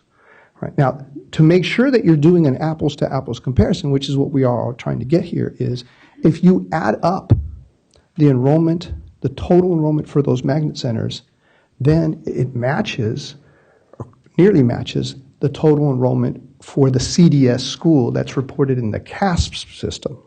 And we did that verification. Right. But you do have to kind of look at 3 things at the same time. Here's what the CASP enrollment, now the issue is that the CASP system only tells you the number of students tested per grade. It doesn't tell you the total enrollment for the school. And in a high school, it doesn't include 9, 10, or 12. Right? So this is where you have to kind of put 2 things together. It's not easy. It's not easy. But the important part is that the LA Unified system does have the entire enrollment for the magnet center. That's how we were able to confirm, yeah, this is the correct disaggregation. Right. So I wanted to point that piece out. Maybe you have another question. Can you also clarify for us, since there were a lot of things that were said in the last session, how you represented the enrollment of your schools? Yes. Because that also was brought up. Since we were trying to match what the LA Unified data was saying, of apples to apples. So on that particular chart, it's correct that we're only showing the total enrollment, right? And that might have been an important clarification to say that for the high school, it's only 11th grade, which is about 60, right? And for the middle school, it's approximately 120, again, with variance across the years, right? And that's, in that particular chart, it doesn't point that out. But I do need to, if I can skip to the grade issue, right? So it's important to separate out 11th graders to 11th graders. And here's another challenge.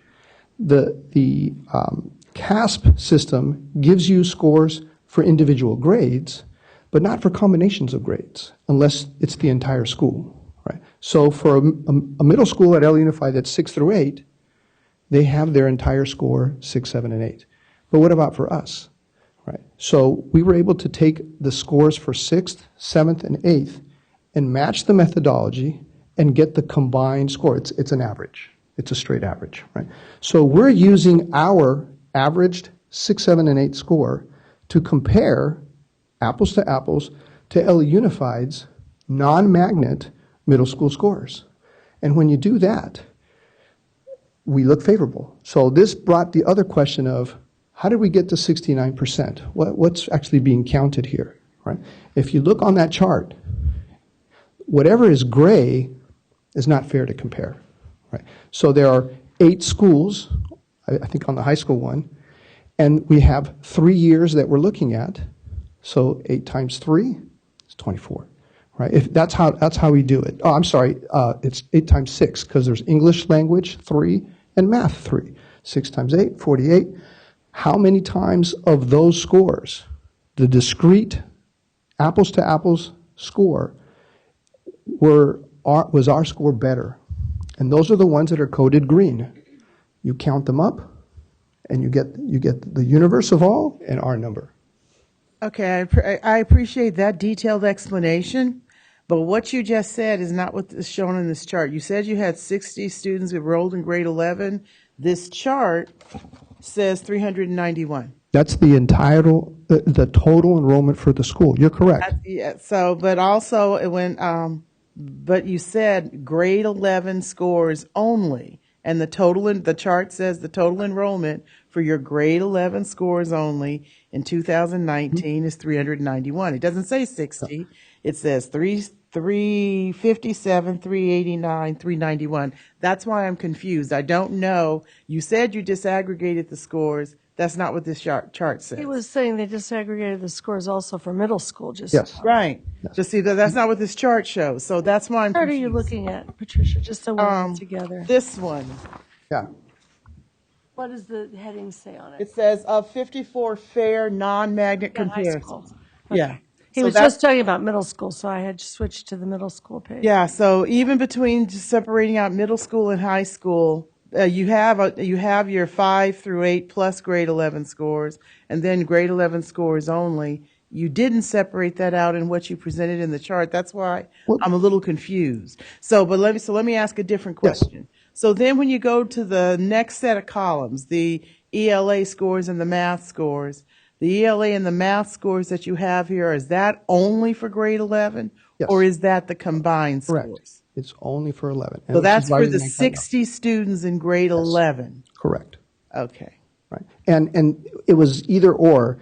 Do I put another column that has the changing enrollment for the grade, or do I put the total enrollment as it's reported in the CASP? And so we decided. What did you do? We chose the total enrollment because that's also what's being. But let me make sure it's clear. There's no calculations on the scores relative to enrollment. That's exactly what's reported. These are copied straight over. So the enrollment numbers are strictly for reference. It doesn't impact the scores, right? So if I can just be sure that Yes. I'm understanding. The second line on this high school page Yes. reports the total enrollment of the school, but the scores for the 60 11th grade students, roughly. I think what you're mentioning is there's two lines for Avance. Mm-hmm.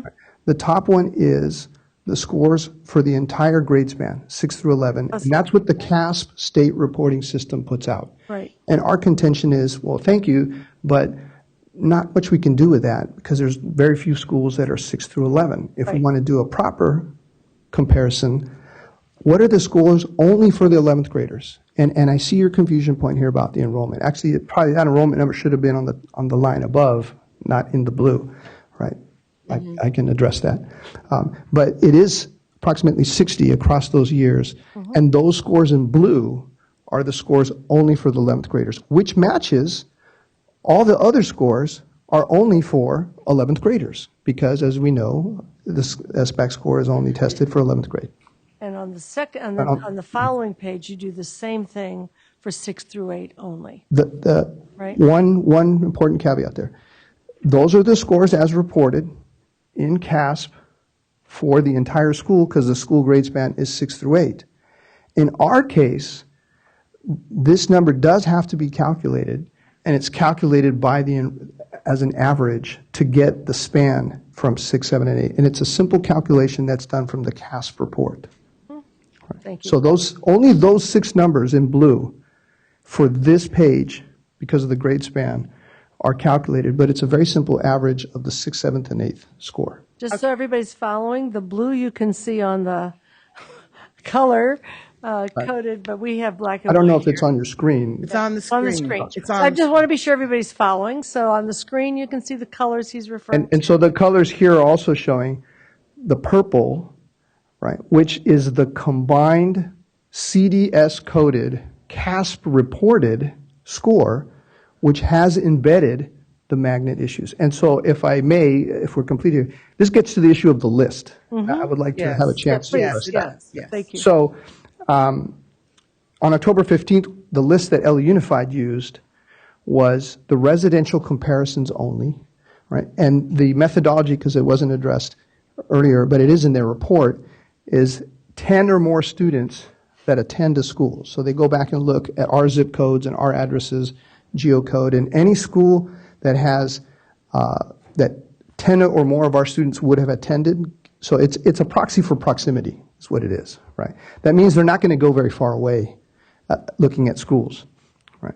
The problem with that methodology, though, is, especially if you understand the Highland Park area, and Board Member Strauss, if I can politely mention that there's Huntington Park and there's Highland Park.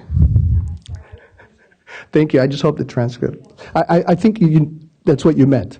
But we're serving the highest need kids in the Highland Park area. Around us is Eagle Rock, Glass Hill Park, other neighborhoods that it's a different issue.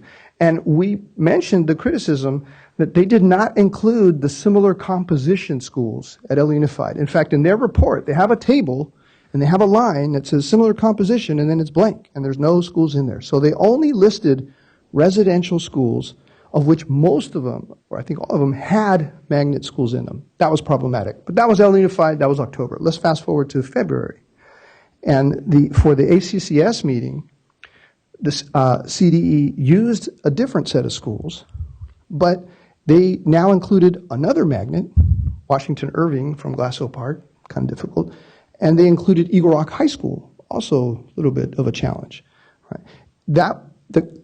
That inclusion of at least Eagle Rock got mentioned at the ACCS meeting by one of the commissioners, and so for the third set, it was not included. So what is the third set? Since October with LA Unified, we felt it was important to have the similar composition schools, similar demographic schools. We did an analysis of all the schools in LA Unified, matching on subgroups, high Latinos index and high socioeconomically disadvantaged students. And by high, I mean like 90 plus 95%, the way our school is.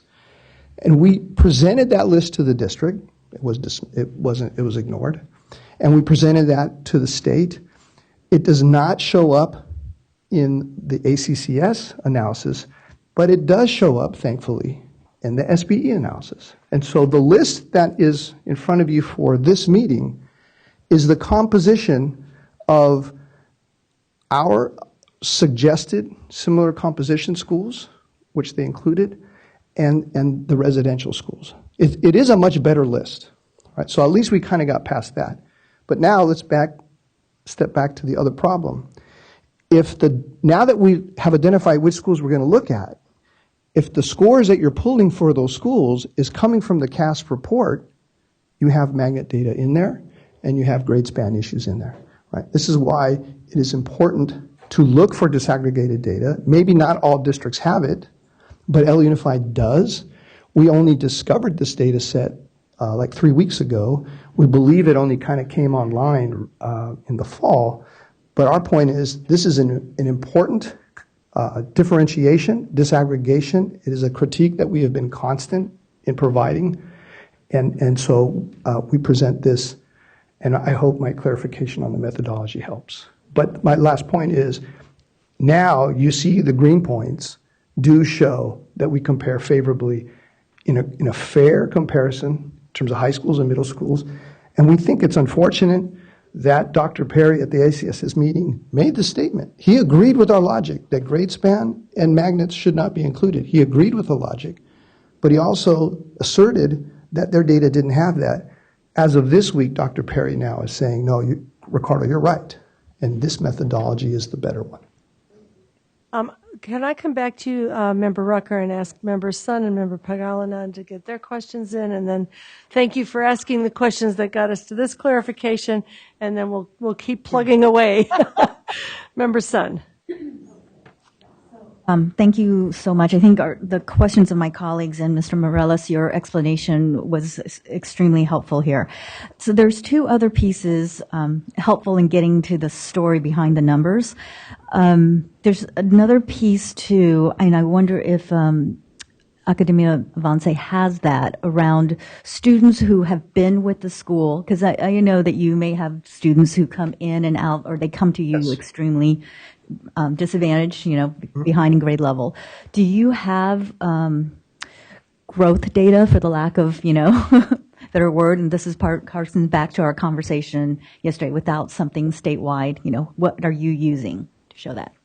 Let me warn you that this was a significant component of the ACCS meeting in terms of, and I think it's a recognition that at the state level, unfortunately, there is not a CDE agreed kind of growth metric.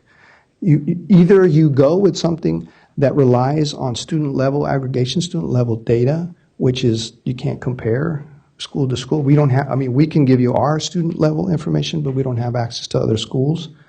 Or you can go to the grade to grade comparison, which we did provide to L Unified in October, and we also provided it to the ACCS, and we can even provide it today, but I was hesitant, given the following critique.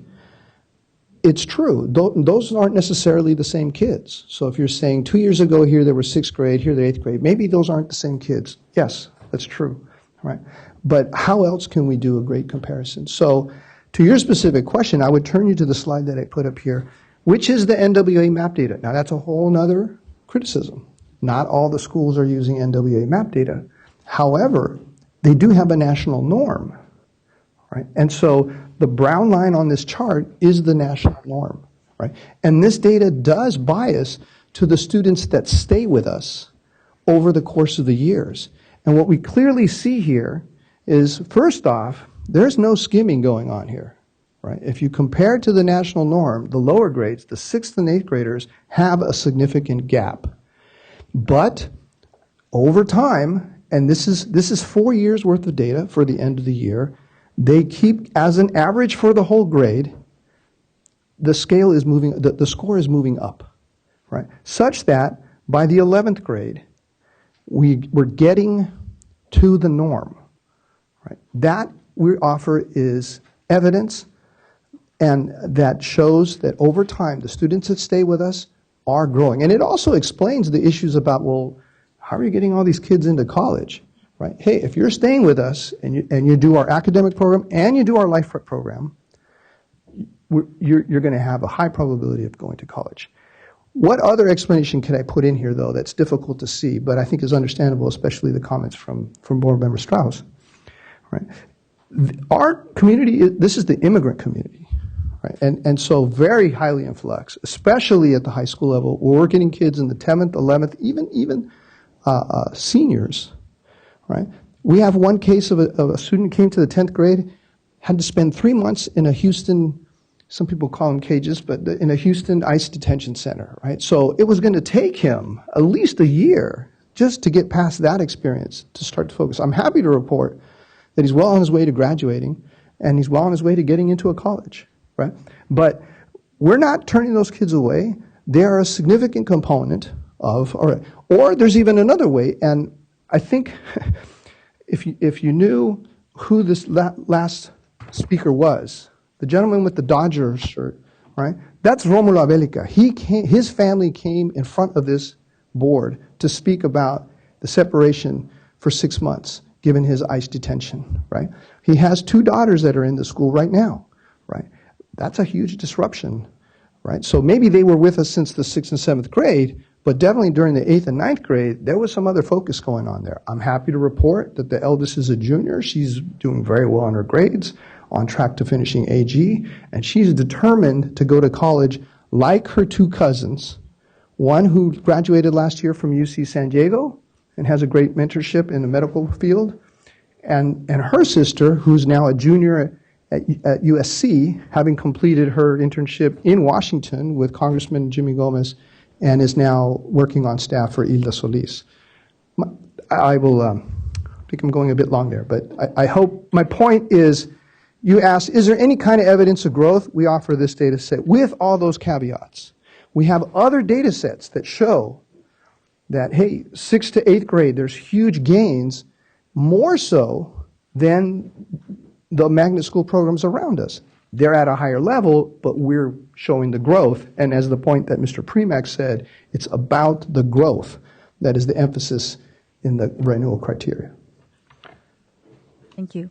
Can I also then now ask about the differentiated assistance and the school, and this may be the Yes, CDE. I think that's somebody else. Yeah. Thank you for that Thank you. explanation as well. Good morning. Cindy Kazanis, Director of the Analysis, Measurement, and Accountability Reporting Division. This was the first year that the Department of Education was required to identify schools, charter schools, under the differentiated assistance criteria under LCFF because they had additional years that were required. When we conducted our analysis of the data and put out a public file, we had 32 charters on that list. We were made aware, actually by one of the charters, that we had treated our academic indicator differently in our data processing than we had for districts. And so what the criteria is that you treat it as one. It has to be red or orange on one of the indicators. And so in going back, reprocessing the data, there were 9 schools that fell out as a result. One of them was the school before you today. So we have notified all of those schools that the correction of the data and that the error was on the department's part and that they are no longer eligible for differentiated assistance under the criteria that is in law. So that was just a technical glitch? Technical glitch. It was, sometimes we make mistakes, and when we make mistakes, we own up to it. Okay. So that unfortunately. Can you give me the number again? How many charter schools originally identified and then how many left after? Sure. So there was 32 originally identified, and we removed 9. Okay. Thank you. So we're at 23.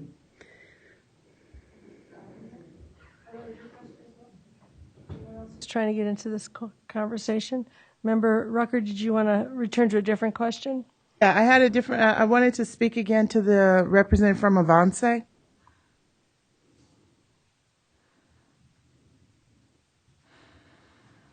So first of all, I want to thank you for your patience in answering my question to clarify exactly what's represented on your chart. And so based on your explanation that the first chart on the CASP high school comparisons and the chart on the flip side of the middle school comparisons, you said that there was a high percentage of your schools that outperformed the non-magnet schools that are on this chart. And so I went, based on what you explained to me, I then went back through these charts to make sure I understood the comparisons that you cited for the non-magnet schools, and I don't find what your assertion is accurate. And I'm just looking at the 2019 ELA scores. You said that you outperformed the non-magnet schools. Just for the ELA SBAC scores in 2019, you had, for the grade 11 scores, 36.7. And I found that for Benjamin Franklin High School, for Edward Roybal Learning Center, for Miguel Contreras Learning Center, for their social justice school, the Nava Preparatory School, the Woodrow Wilson Senior High School, they all outperformed your program, and that's just the non-magnet programs. No, those are the magnets. No, this says no magnet. It says next to that, no magnet. Nava Preparatory Academy is a no magnet school. Their SBAC scores were 38.2. Your scores were 36.7. So unless you made a mistake in designating Nava College Preparatory as a no magnet school, I don't think I misread the chart. So I think there is a problem with the data. If I'm understanding what you said, we do have a problem with the data, but we also have a problem with understanding what the actual numbers are that are being reported about your students. And just based on the data you turned in, you're not outperforming even the non-magnet schools at the numbers that you asserted. Maybe this has to do with the black and white versus the color, right? Because you have to see that there's green versus gray versus white. White is where we're not better, green is where we are better, and gray is where it's not fair to compare. Yeah, I only have black and white. And unfortunately, I only have black and white, and for Miguel Contreras Learning Center, and you do have that you have it as a colored box on your screen, but on my chart, it says in 2019 for ELA, your SBAC scores for grade 11 were 36.7, and for Miguel Contreras Leadership Community, it was 46.4, and for the School of Social Justice, 34.4. That's not a significant difference for 2019. I'm just looking. We're looking at the correct year, but that example is explaining and these are primary centers. You're correct. These are not magnet centers. And the School of Social Justice has 34.4 compared to our 36.7. So that's not a significant difference in 2019. And your scores actually went down. In 2017, it was 46.6, and 2019 is 34.4. That's not trending the correct way. Despite the fact that you want to tell me that there's a 2-point difference between your performance as a school in grade 11 and this school, you're not trending the correct way. You went from 56.2% down to 36.7%. That's a 20-point drop. That's not trend. While I understand why you want to say you're outperforming, it was a 20-point drop over those 3 years that's being reported. That's not what you want to be proud of and say, but we're still outperforming the other magnet school by 2 points. Do you see what I'm concerned about? Well, I think you will see there's a trend downward on all of these. But you're the one who's saying you're outperforming the schools. I think the measure is equal to or better. Right? But you're the one who said. Let's sort out two things that you're talking about. One is you're talking about a trend over time, which we can ask you to talk about. The other is the comparison for 2019 between and among, or for any given year, between and among schools. Well, there's a third point. Over the 3 years that are being shown, their scores are trending in the wrong direction. That was the first point I was raising, was the trend. So I just want to ask you to separately respond to the question about the trend and then the comparisons on a given year, so that we can at least keep the issues separate. Obviously, it's a concern for us to address this, and we wanted to show evidence that in this particular year, and with the guidance from the CDE staff, Mr. Huddleston has been a great support for us to find, hey, how are you addressing these? How are you reflecting on the data? And we have evidence that for this year, but obviously that's not being shown in this chart. We did recognize that downward trend. There is also the same caveat that I provided before in terms of the growth data. These are different classes. Every year is different, and the test is different. And if we were out of sequence with the trends for the other schools, then that would require a different explanation. But for that same school that you point to, board member, they went from 34, but they started also at 46 for the English. So the trends impact everybody, and this particular test though is equal to. We're not saying we're better, and I made absolutely sure that it was an exact match or not. There's a couple of other places where we're off by 1 or 2 in our favor, right? But let's just go straight up. Equal to is green, and as a collection, overall, I believe at some point in the law, it says overall, when you look at all of these comparison points, with all of those controls that I said that make this fair in terms of grade span and magnet centers, overall, the picture emerges that we're doing pretty good here, right? It's difficult if we're being compared to magnet schools, but if you're comparing us to the non-magnet schools that have a similar composition like these gold schools, then overall, we're doing okay. Now, can we do better? Absolutely, and we want to work with the state to do that. All right, so this will be the only thing I'll say, and I'll be done. You did say you were doing better. You didn't say you did absolutely say you were doing better. And with the explanation you gave me and the time that was taken for the other board members to ask questions, I went back through the chart. The trend is going the wrong direction, and the trend is uneven between English language arts and math. And even if, since I agree, your grade 11 scores can be different from year to year because it's a different class. But then if I go back through the students in grades 6 through 8 who are moving in to that grade 11, those scores also don't trend well, and the performance is uneven from year to year. So I understand the point you're trying to make. You're saying we're doing well, but what you're saying is we're not failing as badly as the schools we want you to compare us to. That's really not a good way to justify what it is your program is doing and being successful. I'll just insert one point of clarification. The term is equal to or better, because that's strictly what's in the law. I just pulled that code out. It's not so much an assessment to the.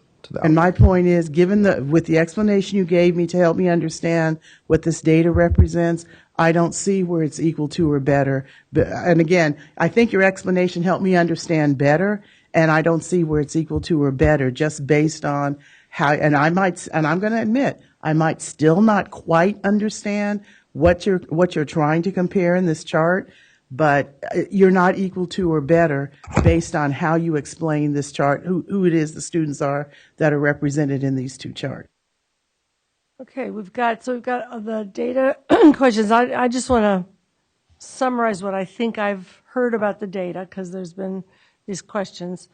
I think it's important for people to look, because this black and white doesn't help us. Just so that we're clear, you're saying on these charts that in general, and I can see this is true for the 11th grade comparisons, that almost all the schools show a decline from 2017 to 2018 to 2019. You're comparing them in any given year to other schools that are non-magnets. Those in white are doing better than Avance. Those in green are doing equivalent or worse. Those in gray are, in your view, not comparable because they are magnets. Correct. Is that right? And then the other charts that we looked at a few moments ago, which were map scores, are the same students over time in 9th, in 6, 7, 8. Now, that may be where we need a little more explanation. It's the same where for that corresponding year. I mean, obviously, older students are popping off, newer students are coming in. So it's not an exact cohort analysis. And it's all of the students in the school that are being measured. It is for grades 6, 7, 8, 9, 10, and 11. And this is another significant, that this tool lets us do 9th and 10th. And it's all the students in the school who were there, who were also there a year earlier? Yes. So it's the gain that they made from Is reflected. time 1 to time 2 for all the students in the school. Okay. Right. Just so that people know what we're looking at with the different charts. Are there any other questions? Just maybe a comment. You know, I do agree that the trending down is concerning, but what is more concerning, more on a larger policy level, is the trending down for all of these similar composition schools. And while I understand Board Member Rucker's point, it's amazing to me how charters always shine a light on the system. So I have actually larger questions now by doing this type of analysis. What is happening with some of our student populations and the performance and these types of schools with certain populations? So that's just a comment. Yeah, it's concerning actually statewide.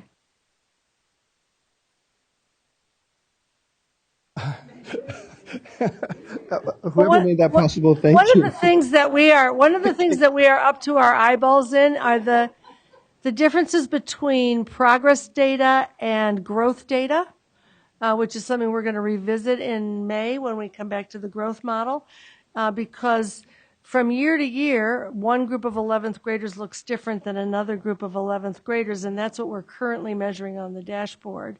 But there may be a different group of 11th graders, and then the test may be different as well. I mean, that was mentioned, and when you see those kinds of things, the same thing happened on the NAEP this year. The whole country went down in reading on the NAEP, and it caused many people to say, what happened with the test? Maybe the test wasn't comparable to the test the previous year. So you don't know how to sort that out when you see those general trends downward. that's a whole nother psychometric issue, right? But this chart is looking at the growth of kids who were there at time 1 and time 2 and what happened to them. This other chart is looking at kids in different cohorts coming into the same grade level. So they're going to tell a different story. I just wanted to be sure that we were clear about what story, which data were telling us. And I think the argument for a growth metric that we have been struggling with and will struggle with some more is that when you're measuring a school and its contribution to student learning, you do care about where that student was at an earlier time versus where that student ends up, which is just a different metric than the cohort metric. Okay, member Navo, and then I'm going to try to move us towards some kind of a motion and a process. But no, you go right ahead. We want one. I apologize for leaving, and I may have missed the questions that I'm, going to ask. I have two questions for you, and I think that I watched the ACC, the Charter Advisory Commission meeting, and I heard a lot of talk about enrollment. I heard a lot of talk about funding as well. So my questions are this. There's a trend here. In 2005, you were authorized by LAUSD, and then they requested a non-renewal.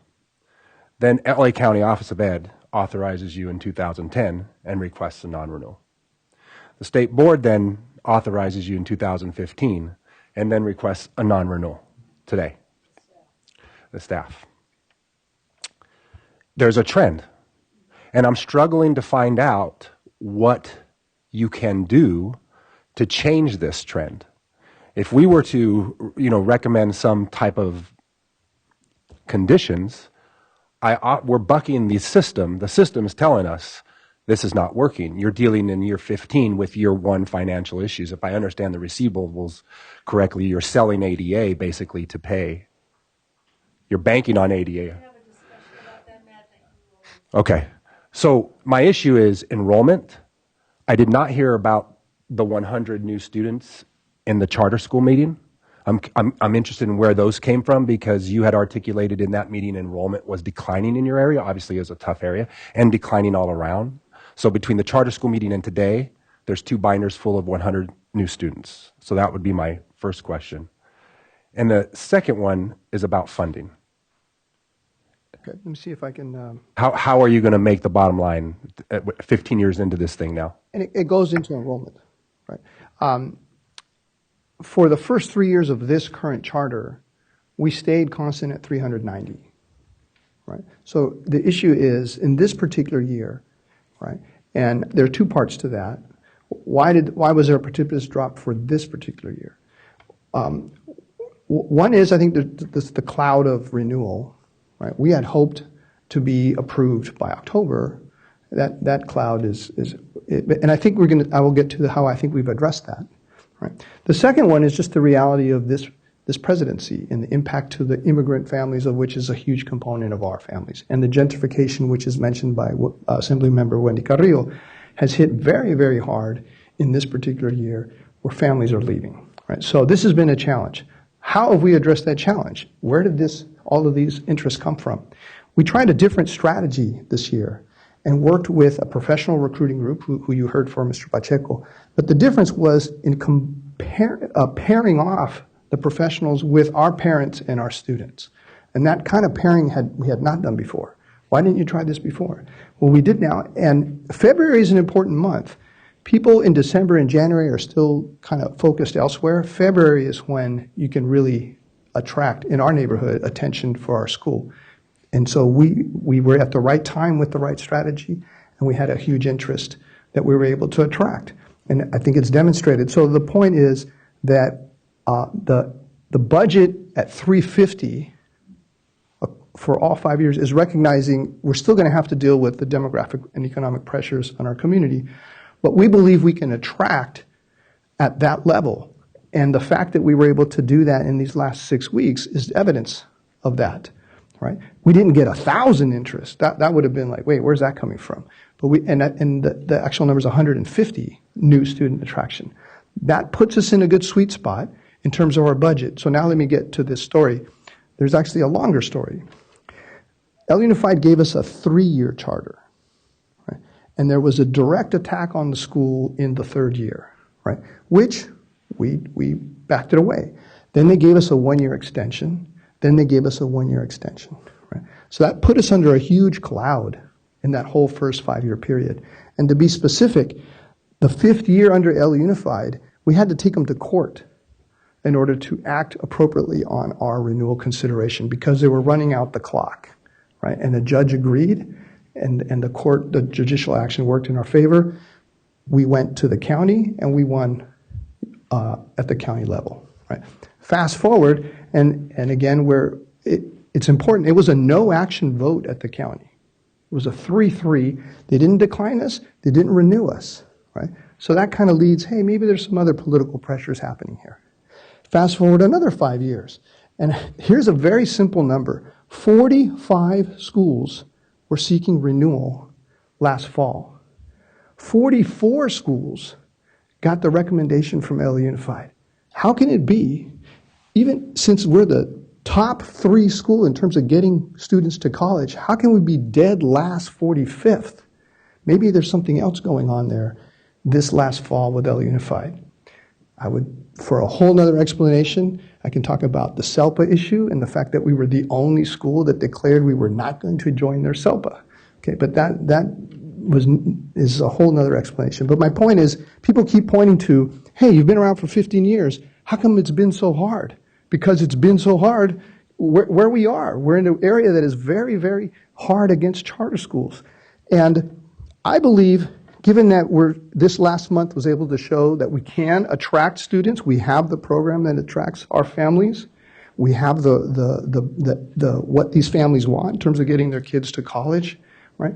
And so we have a square budget in terms of we're not trying to over-enroll. Let me put a footnote there. How come you claimed 600 students? Right?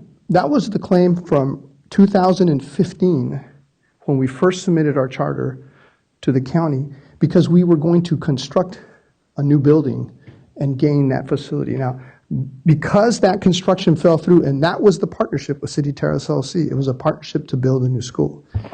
When the city was going to decline that project, then we got out of that project. But we had presented to the county, we believe we're going to have this capacity. In the current charter that we're finishing with the state, we didn't include that big number. And so I think that's looking way, way back.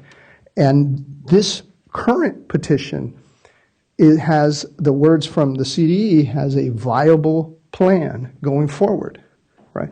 And so the short answer is we are attracting those students, and those binders are evidence of that. We're not trying to do an outlandish number, and not having a cloud over us and having the enrollment numbers that we have now, and having addressed the condition that was put on us where we had to write off $1.6 million, we don't have that this time, right? So I believe we're in the right place to deliver, and the data that this year is showing, the data that the CDE has been monitoring and helping us with, shows that we're going to start on the right foot this time. Member Byrd, speaking of conditions, did you want to speak to the comment you made earlier about what conditions you would be recommending? So I'm going to hand these out while I make a couple of comments on that, so everybody has a chance to take a look at them. I just want to start with a couple of things. First of all, I do appreciate the real deep dive into the numbers, but I think that it underscored what I previewed yesterday of how desperately we need a growth model. And particularly for a school like this one, you've heard lots of the challenges, different grade configurations, 6 to 12, which is a little bit unusual, and both a population that has been underserved, but is also a challenging population in the sense that it's fairly transitory. So I think when you look from year to year, it's very hard to tell whether those are the same students that you're seeing each year, and I appreciate you pointing that out.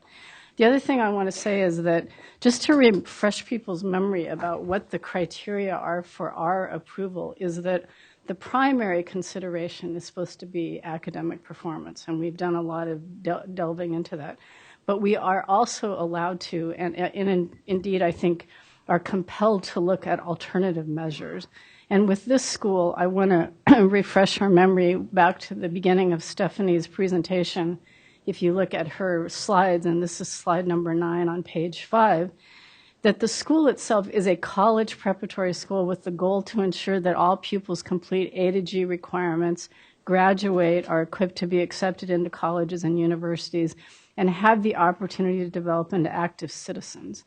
And I think if you look at those measures, by those measures, which we spent a little bit of time on, and we spent a whole bunch of time on test scores, which I would suggest maybe we should have flipped it, they're highly successful, and you heard that from their alums. So I really, I want you to hold that in your mind, if you will.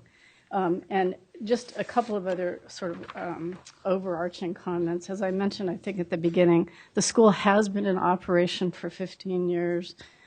It has had rocky relationships. I agree with you, Matt. But being a non-LA person, I'll just say from Northern California, the politics in LA look really tough to me. And they look tough at board levels where they're making decisions, especially about charter schools. So I'll just put that aside. They do clearly have a college-going culture. They place a lot of emphasis on that. And from what you heard from the alums who were here and a little bit on our video and what we heard over and over again at ACCS, it's very successful with, again, a population who otherwise would not be going to college. So that's very compelling to me. And I'll just say, as probably the longest serving charter person, going back to 1992, the fact that parents choose to send their children to this school that is a very safe and loving community is the most compelling factor for me. So with that, I would like to recommend that we approve the renewal of Avance with some conditions. And I think these conditions, and I have copies that I'd like to make sure that especially Mr. Morales has and the department staff, recognize the challenges that they have, and I think the school has recognized these challenges. The first is that they contract with an independent education services provider to conduct a root cause analysis and develop an academic action plan that's focused on identifying and improving the school's math and English performance, math performance and English learner progress. The plan must be adopted by the Avance Board of Directors and provided to the department by August 1st of 2020. So that addresses the academic issues. I think they spoke to that. They shared an academic plan in their presentation that I think is relatively consistent with this. Number 2, that they contract with an independent expert to develop a fiscal action plan to eliminate the need for the selling of receivables and to provide training and assistance to ensure effective internal control procedures, as well as effective and reliable operations and financial reporting. That plan also must be adopted by the Avance Board of Directors and provided to the department by October 1 of 2020. Number 3, Avance staff will provide quarterly updates to the department regarding development and implementation of these plans. And number 4 is, if we choose to adopt this proposal, that they revise their petition to address the issues identified by the department in attachment 1. And these are kind of the standard ones having to do with governance, conflict of interest, and those kinds of things that are relatively new to the statute that need to be included. So that's my motion.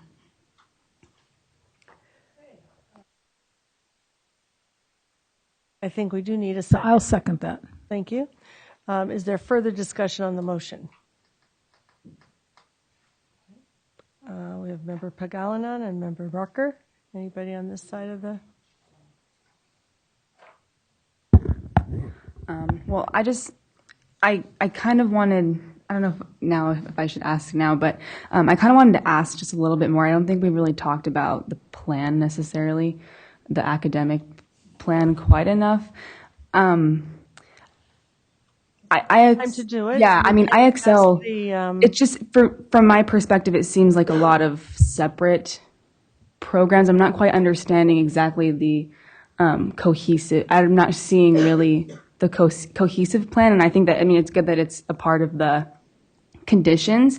I would just hope that moving forward, that if we're checking on that plan, that it's a cohesive plan and not kind of a piecemeal plan to help students. And are you wanting to hear more from the school about what they're doing? Is that what you were referring to? But can I just clarify? We're talking about the Like, would the conditions Yeah. continuously check up on that and make sure that they're actually working? Because it just... So that's the intent. I appreciate you asking the question, Brenna, that by contracting with an independent provider too, and we give an example such as Wested, but it could be any provider, the idea is a root cause analysis is looking across the system. That's what we heard about yesterday when we heard about the system of support, to make sure all of the pieces are fitting, that it's not, to your point, just we're kind of throwing stuff against the wall to see what sticks. So the intent here is to have a coach, if you will, right alongside the school that can help them develop the plan and make sure it's implemented consistently. That responsive to your question? Okay, Member Rucker? Okay, so I want to begin by saying this school was mistakenly referred by the Department for Differentiated Assistance. If they had remained on the list for differentiated assistance, what you wrote in Condition 1 would be the work that they would be required to do if they were in differentiated assistance. And probably Condition 2 might also occur if they were in differentiated assistance. And so the point that Board Member Novel makes in their relationship with LAUSD, and I agree with you that while the politics of LAUSD's school board and in the community itself are difficult, the fact is LAUSD, the school board and the community, has been very supportive of charters and has been very supportive of this charter in approving it initially, and with what he explained, extending and extending their charter until they got to the point where they denied it, and then it was appealed up to the county who approved it and then chose to deny it, and it's come up here. They had the opportunity with each of those denials to learn something from each of those agencies that chose to deny and take a look at their program and do the root cause analysis that should have helped arrest some of the decline that is evident in their program. And yes, to Board Member Sun's point, all the schools are declining, but all the schools didn't show a 20-point drop in English language arts, which is the state's best performing subject right now, as compared to them. The other schools had a 5 or 10-point drop, not a 20-point drop in their performance. I don't see where between the time they were working as an approved charter for LAUSD or during the time when they were working for an approved charter by the county, that they did any kind of root cause analysis to figure out what was going on and to arrest the evident decline in their programs. So I'm concerned that these conditions give to this charter a preferential treatment to be treated like a school that's in differentiated assistance, and they're not. So I'm concerned about that, these two conditions. Yeah. Judy Size, I'd like to clarify. I don't think these are conditions that would be part of differentiated assistance. Doing the root cause analysis is not something they would be asked to do? That's comprehensive support. Okay. And certainly not the fiscal, I don't believe, either.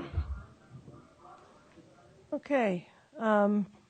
Thanks for clarifying that. Any further discussion? I just, again, when we start looking at these numbers, when you talk about the percentages going down, percentages sway quite more for smaller schools as well. So you have to know what the end for that 11th grade class is to see what that swing in percentages. So that's yet another nuance to look at when we're looking at these numbers. I just would, on this numbers question, I think for me, the growth measures are much more persuasive because it says what the school contributed to the kids who were there, right? And we know that these are kids who are in and out for a variety of reasons that are reasons we're all concerned about in that population. So I think we've got all the data on the table. I hope we all understand the data as well as we can in this context. We've got a motion, we've got a second. Okay. Sue, under these, the school would have to pay for both of these? Okay. And if the board doesn't approve, their board? Is it? Their board does not approve, then they would. So can we remove must be adopted? In other words, we're telling them you have to do it. This leads me to believe they could say we can't afford it. Judy Size, I think the intent with that was to make sure that the board was also part of the plan and not just staff, right? But if the board doesn't adopt the plan, or at some point the school does not meet some of these conditions, like any other one of our charter schools, we would send them a letter of concern, and amp that up, and ultimately revocation. I guess the language is concerning to me because it says the plan must be adopted by them. I'm fearful that I don't know that board. Yeah. I know the financial situation is tough. What if they say no? Then they'd be in violation. And can we put in this recommendation, they're made aware? Well, I think we wanted it to be adopted at the governing board. Another issue would be to involve the community at a publicly noticed meeting. If you guys want to change it, of course, that's at your discretion. I'm just trying to think of the intent was that the board and the leadership team are working together. I like the recommendations. I don't like the portion of the recommendation where we're depending on Avance's board to help us do this. Let me just describe it a little bit different than Judy did. It's to ensure that their governance structure, their board of directors, buys into this and gives direction to their leadership that this is what you have to do. It's not that... And that is all as a condition of approval. Right. It starts out by saying as a condition of approval. So if the plan is not adopted by the board of directors and provided to CDE by August 1st, 2020, there is no approval. So does that help? They're in violation of their charter. Yes. Okay. Judy, you can clarify, or Carolyn. This is similar to what we did a couple of years ago. I'm blanking on which charter. I believe we did this with High Tech High. High Tech High, yes. The issues we discussed, and we sort of mirrored it on that, was one, we wanted, I think Member Bird talked about, an outside provider so that can come in and help them look at issues a little bit differently, which is consistent with the system of support, as you know, to have sort of an outside provider. And this is consistent with High Tech High, to have an external provider work with the school leadership and the board so that they're all working in concert to try to improve the school. If I can add, it's a financial plan. This board has to adopt it. The board is ultimately responsible for the finances and the budget, so they can't just let the staff take care of it. The board needs to be aware. Yeah, that language at the last threw me off, but I appreciate you pointing out what I was obviously missing is if they don't do it, it doesn't happen. Okay.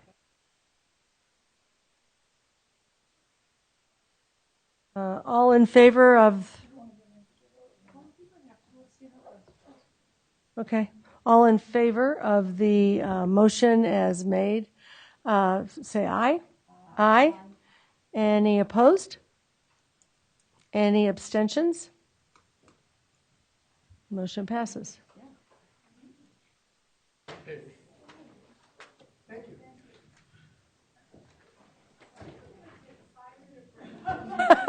Or maybe 7 minutes. We'll come back at 11:15. It might even be 8 minutes, depends.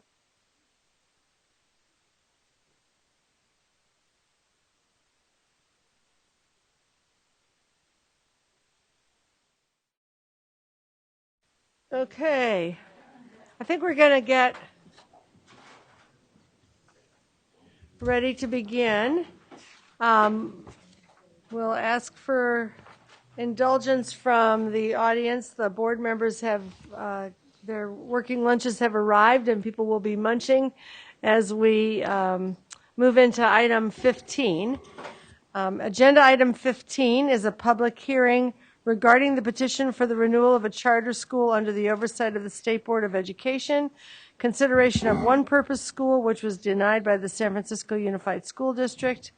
The CDE proposes to recommend that the State Board holds a public hearing to deny the request to renew OPS a transitional kindergarten through grade 5 charter school based on the CDE's findings pursuant to EC Section 47605 and California Code of Regulations, Title 5, Section 11967.5. This item will be presented by Stephanie Farland of CDE. Stephanie, please begin. Thank you.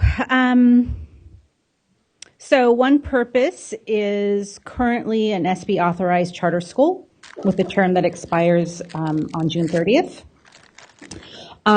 They did submit their renewal petition to the authority that originally denied the charter, which was San Francisco Unified. That board denied the petition by a vote of 7-0. And then they came up to the state board. This was heard at the Advisory Commission on Charter Schools. The ACCS moved CDE's staff recommendation to deny the petition by a vote of 7-2.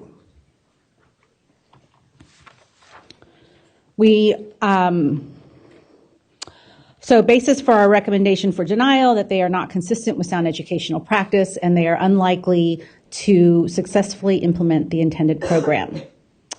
They also, as pretty standard, that they do not provide reasonably comprehensive descriptions of all the required elements. If you decide to approve this petition, we will need to change some of the necessary language in the petition.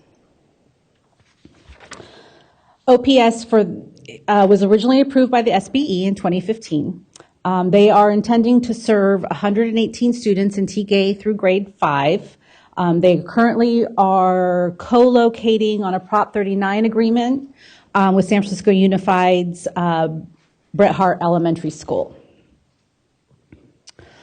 They have a mission to build a strong foundation for pupils to succeed in school and beyond, thereby escaping the cycle of poverty through solid academic preparation and social emotional support. We selected 5 schools serving similar grade spans where pupils would otherwise have attended that are comparable in that they have similar enrollment and similar significant subgroups. We determined through the CAST data, which is all in your item, that the CAST data demonstrates that OPS does not perform at least equal to the schools where the pupils would otherwise be required to attend. They do not yet have dashboard colors. They just started serving grade 3 a couple years ago, so they don't have enough years of data to provide a dashboard color for the academic indicators. They do have them for some of the other indicators. Here we can see, so we pulled up the CAST data. You won't see dashboard colors, but the CAST data is here.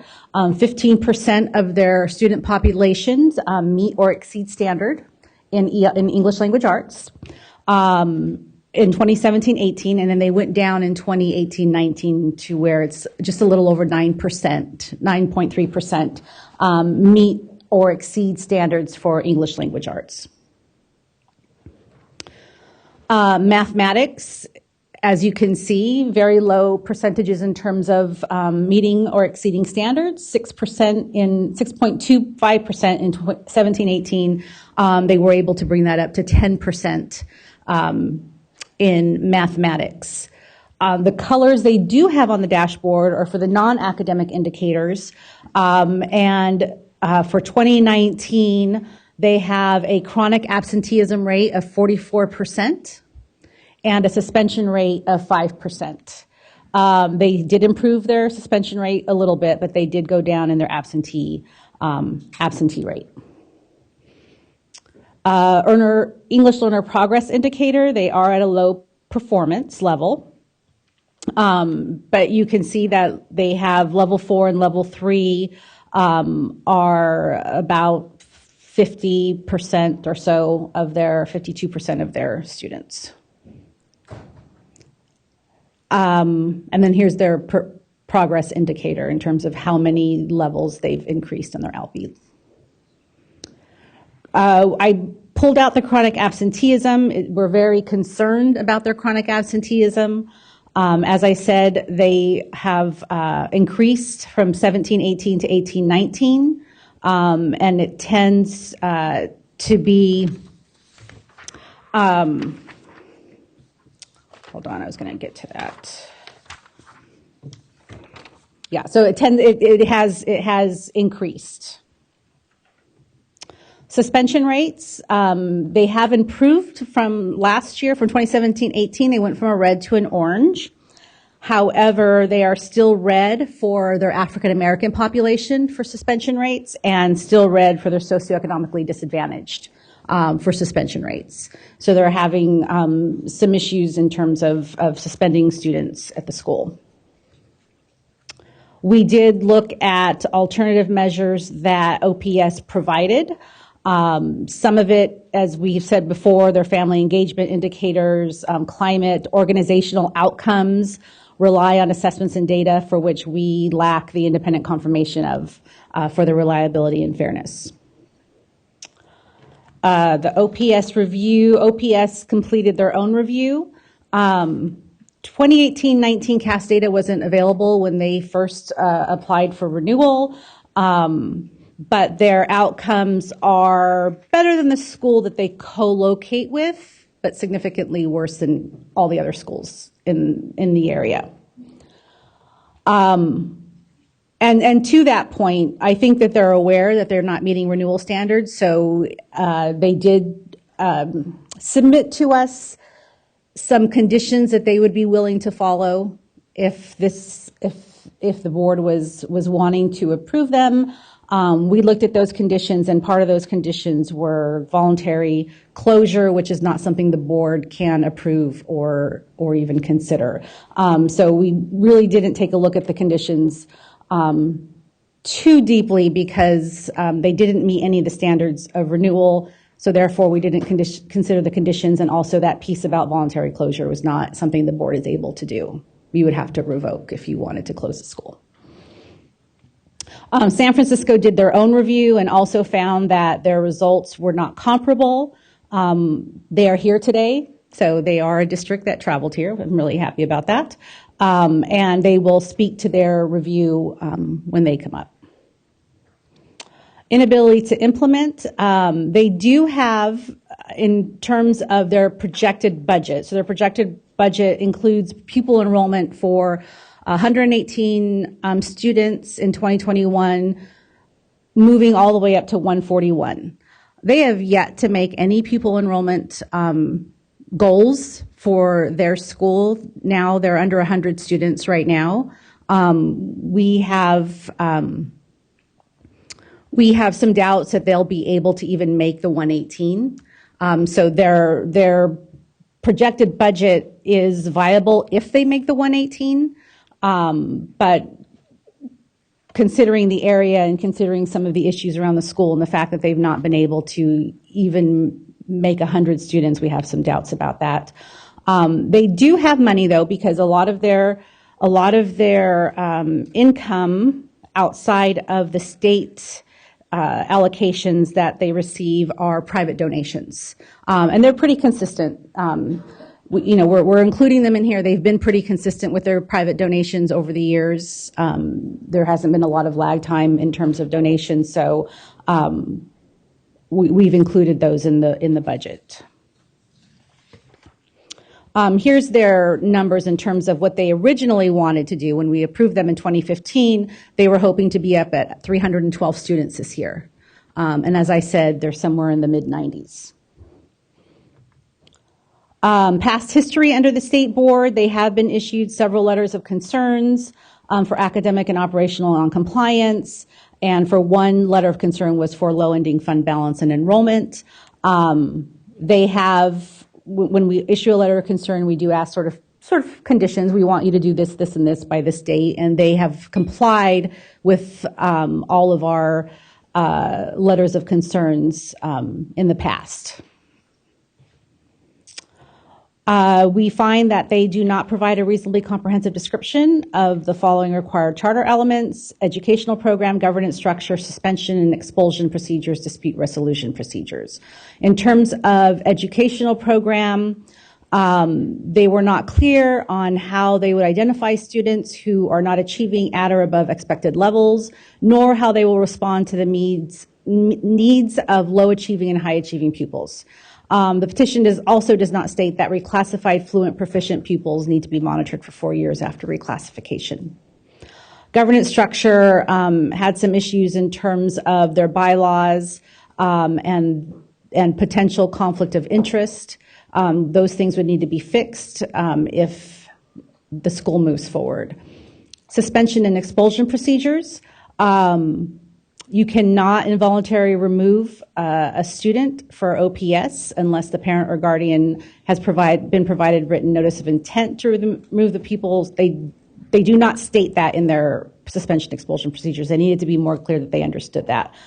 And the petition does not state that when an appeal relating to the placement of the pupil has been requested, that the pupil shall remain in the interim alternative educational setting pending the decision of the hearing officer. So just some issues with the suspension expulsion procedures that we were not clear that they understood what they were supposed to do. Dispute resolution, this is pretty much the same dispute resolution language we saw for the last charter and that we see for every charter in terms of recognizing that the state board can't be pre-bound to contractual obligations, and in the matters of dispute, the SB will act in accordance to charter law. So we are recommending denial of the OPS petition for all of the stated reasons, and we ask that you deny the charter school on our recommendation. Thank you. And then, yeah.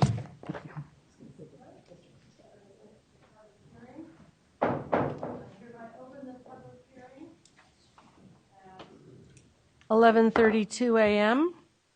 First, we'll hear from the petitioners. The petitioners will have 10 minutes. Then we will hear from the district that is opposing the renewal petition. They will also have a total of 10 minutes.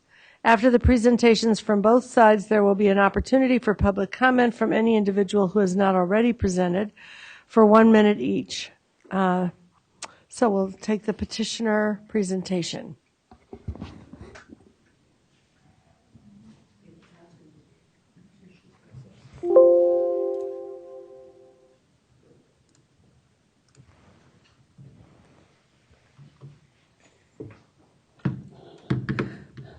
Good morning, members of the Board of Education. My name is Ingrid Mesquita. I am a board member on OnePurpose School. I'm also the director of my day job is actually I'm the director for the San Francisco Office of Early Care and Education. And I'm here as a board member to introduce you not only to our talented team, but there's also other board members here that are going to speak to several parts of our presentation. We have our principal, Annie, who's here, a fellow board member, Joy Jackson, our enrollment and development person, Joy Steinberg, and in the audience, we also have our board chair, Pamela Mann. And as we speak today about the type of supports that we provide to students at OnePurpose, I do want to make one thing in terms of emphasizing is that, yes, we do look at academic rigor, but part of the OnePurpose school is to also provide a well-rounded type of programming, which includes the development of children's social and emotional well-being. And these are part of the wraparound supports that OnePurpose school does in a very effective manner. As part of our, as we have mentioned before, one of the things that we have been focusing is not only academic, and for which you'll hear a little bit more. The school is situated in the Bayview neighborhood, which is in one of the neighborhoods that is, I would say, probably one of the most highest need neighborhoods of the city of San Francisco. We're divided between south and east and west. And all the neighborhoods on the eastern side, very similar to other places and other urban areas, have not only been underserved, but also underfunded chronically for a number of years.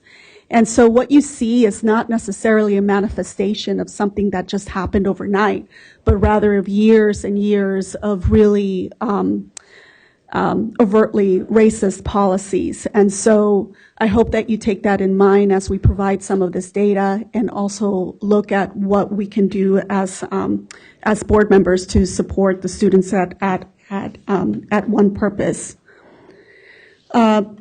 So one of the things that we have done in years 1 and 3, aside from the academic piece, is that we have also been under an enormous amount of stress with our founding member or our founding principal, Daniel.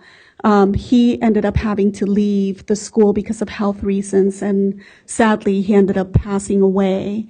When we replaced them with a principal who ended up also having serious health conditions, and she also had to move on. So there's lots of work that has happened behind the scenes, but there's also this other thing that's called human dynamics and relationships that also have an effect on not only on the student body, but also on the staff as well.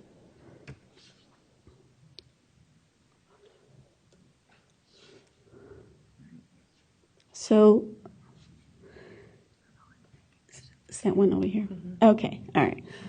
One of the things that we also want to talk to you today is that given all of the work that we have done to stabilize OnePurpose, is that we also are asking you to give us the adequate time to be able to demonstrate not only our program, but also our ability to be able to effectively do interventions that work.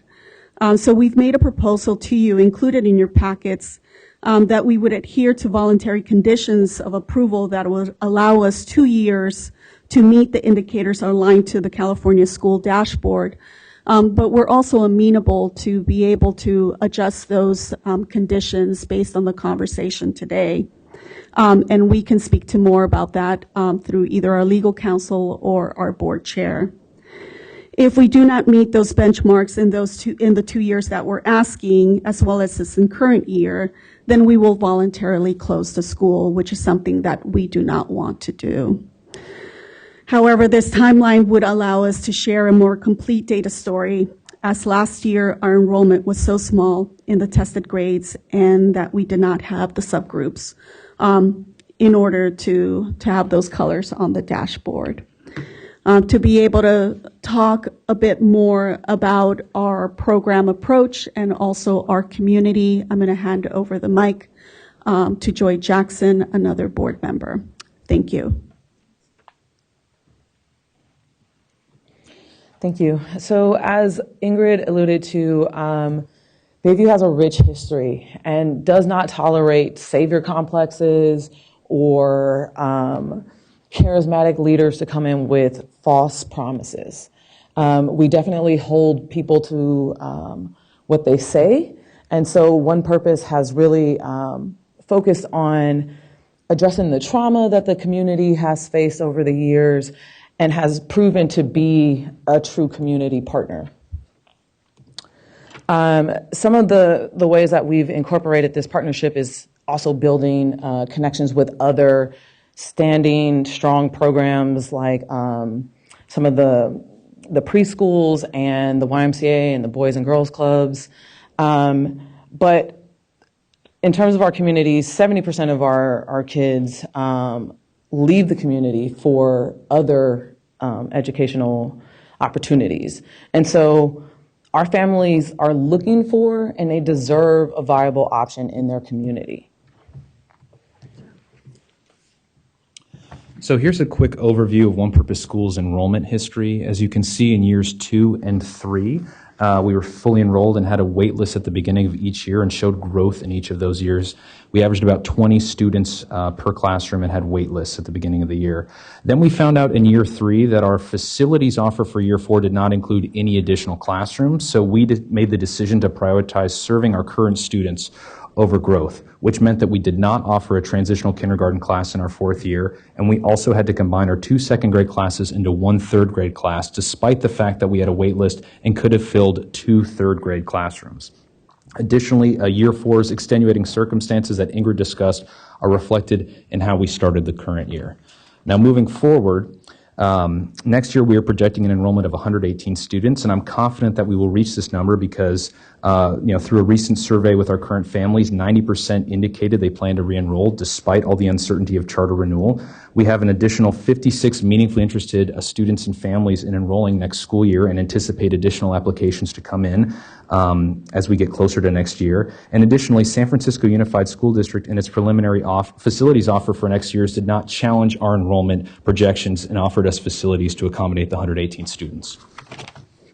Can I just say how excited I am that we have 90% of our families interested in re-enrolling, considering our year 4 that was described and the fact that we're in charter renewal currently. We have really dug deep and pivoted in our vision and mission to make sure that we are meeting the needs of our community. We were able to reestablish a school-wide culture by hiring a culture and climate coach, focusing on PBIS systems. We've also hired experienced credentialed staff, and we are offering a salary 10% over the district average, and we have opened a wellness center that's supporting our scholars with social emotional needs. I am proud to share that during the October CDE oversight visits, improvements are observed and noted in regarding to the overall school-wide culture and climate. We have also focused on a robust supports for ELA and math. While we have navigated and analyzed our student data, we are providing 6-week intervention cycles, a flood model, and we have a 10-to-1 student ratio. We've also hired an instructional coach that has really helped us pivot our instruction and take our initial focus on project-based learning and teacher-created materials has now shifted and taken the back seat. So we have adopted new research-based curriculum and really put that in the driver's seat to ensure that our instructional outcomes are where they need to be. Research-based Common Core aligned curriculum is now our floor. We continue to invest in our teachers by developing their instructional practice because curriculum alone is not enough. By design, our teacher works calendar includes 20 paid days for professional development, and this support, along with the ability to provide strategic intensive coaching, makes me confident that this development will be fruitful. OnePurpose has also partnered with 3 partnership schools. We partner with Seneca Family of Agencies, and we have provided 3 times the number of, we have tripled our number of students and families receiving mental health services. We also partner with the Boys and Girls Club, and nearly 70% of our scholars are accessing free after-school care. And we have partnered with the YMCA, where 60% of our scholars are accessing our summer school programs. We provide a program unlike any other school in the Bayview. Our Bayview scholars and families need and deserve what we have to offer at OnePurpose. We are here to ask that you use your vote today to ensure our Bayview students and families receive what they deserve by renewing our petition. Thank you.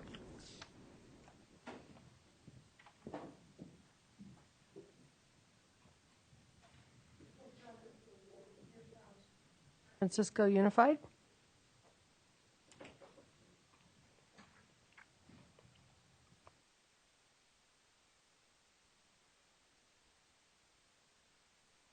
Good morning, board members. My name is Michael Davis. I'm the Director for Charter Schools for San Francisco Unified School District and County Office of Education. As you heard from the CDE presentation, this charter renewal was presented to the San Bernardino. I was in San Bernardino yesterday.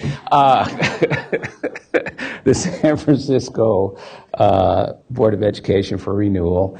The staff reviewed the petition and made the findings that the charter school did not perform as well or better than most of the schools that it compared to demographically and geographically, and also that the charter school's achievement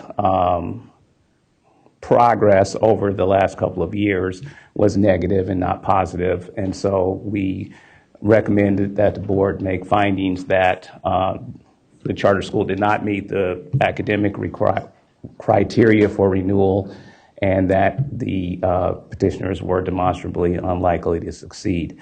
I gave the detailed presentation, which the CDE staff has also presented at the ACCS meeting, and I did not bring it back for this meeting.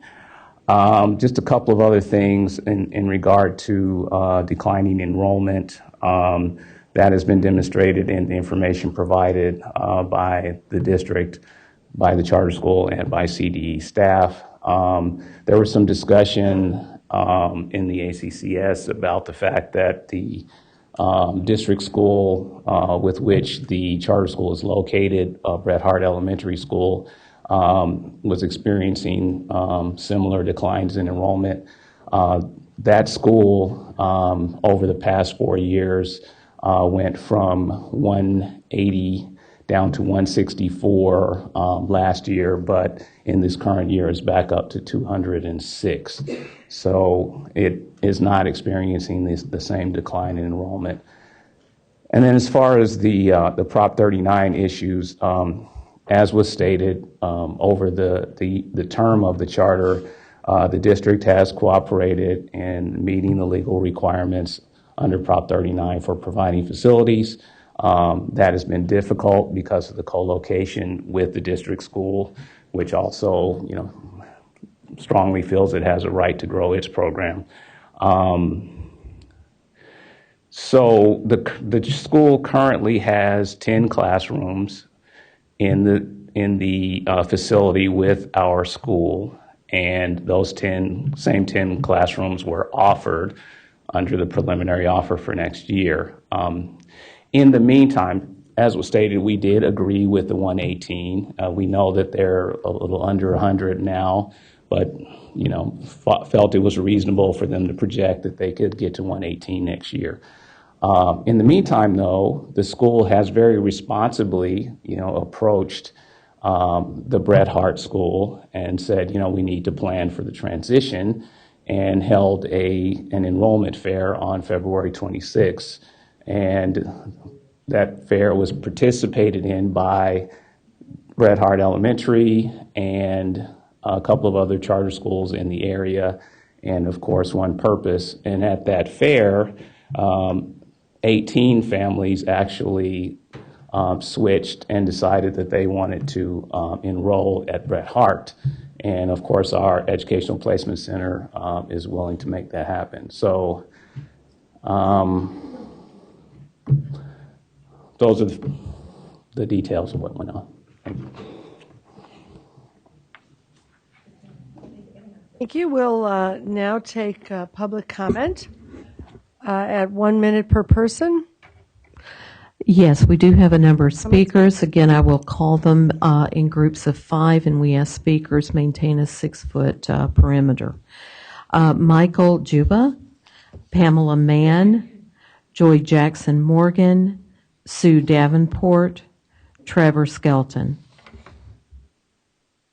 We encourage you to please state your name and affiliation for the record. Thank you. Still morning. Good morning, everybody.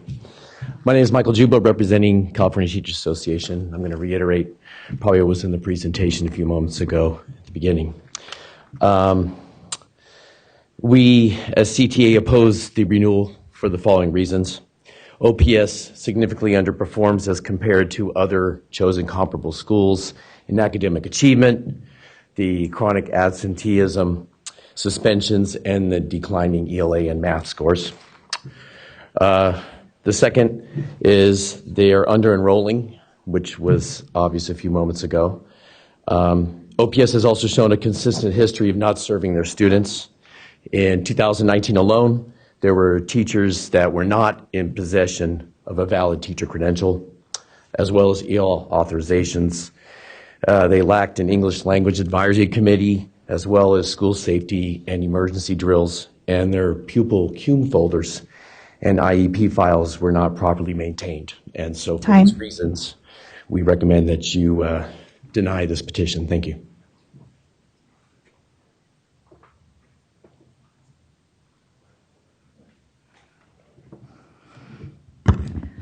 Good morning. My name is Susan Davenport, and I'm the finance chair of the board of directors of OnePurpose School. OnePurpose's funding is uniquely robust and has allowed us to profoundly benefit the students and families in the Bayview. We engage in extensive local fundraising. Our board of directors is committed to and has been successful in raising up to $1 million annually to support state funding and provide the wraparound services and level of staffing required to truly serve the traditionally underserved community of the Bayview. We view this as an asset and not a liability. And it's why some of the most traumatized students in the Bayview come and enroll at OP. They want the services that we can provide.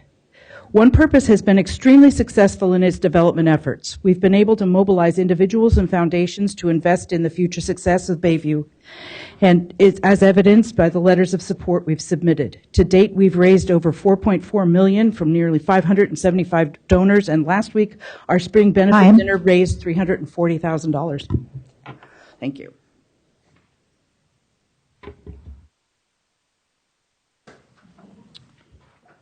Good morning. My name is Trevor Skelton, and I am a client finance manager at EdTech, OnePurpose's back office service provider, supporting the school in its budgeting and financial management. EdTech has been working with OP since the school's inception, and in that time, the school has achieved a level of financial stability and health that is not common for small charters this young. The school's reserve 18%, well above the 5% minimum, is projected to maintain the fund balance percent in its multi-year projection. This reserve has provided a foundation to mitigate economic uncertainties and support strong monthly cash balances without any receivable sales.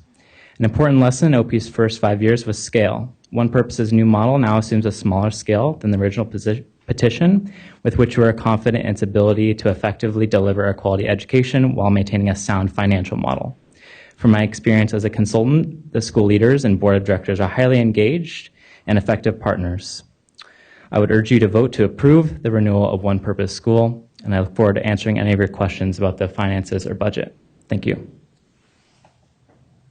Will the next group of speakers please line up? Ingrid Mesquita, Joe Steinberger, and Jaisel Fajali.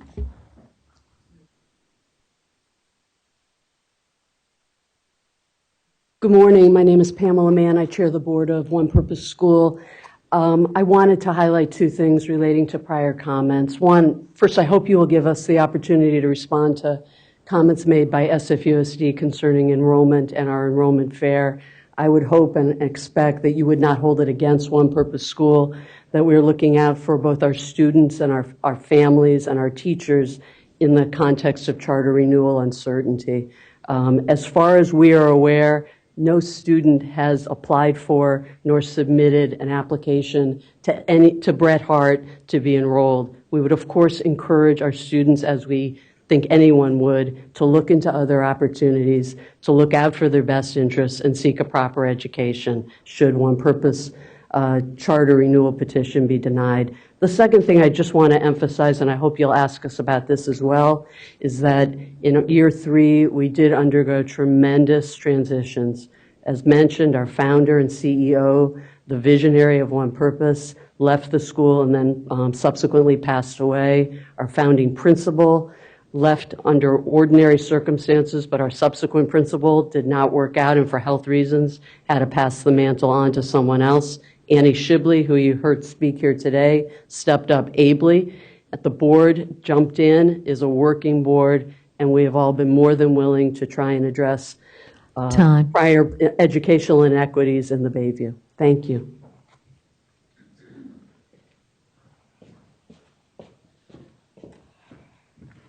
Hi, my name is Yahaziel Fingai, and I am a 4th grader at OnePurpose. I started OnePurpose in the 1st grade, and I love it here. Education is important to me because I know it will lead to a bright future, and I choose to do it with OnePurpose. I've learned a lot here at OP, and I owe it all to my teachers. They dedicate a lot of their time by making sure I get the education I need and prepare me for class projects we do. I know my teachers care about my future because they spend a lot of time working with me, especially in reading. I used to have trouble reading and pronouncing words, but now I'm one of the best readers in my class. Our school is small but has a big heart, and that's why I'm here, to fight for what I believe in. And I believe in OnePurpose. Today has made me appreciate my school and their hard work. I may be young, but I hope my voice counts. Please keep OnePurpose open. Thank you.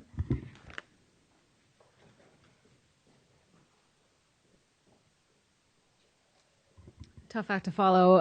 Again, my name is Janelle Rulli. I'm an attorney. Adding my support for OnePurpose's renewal appeal.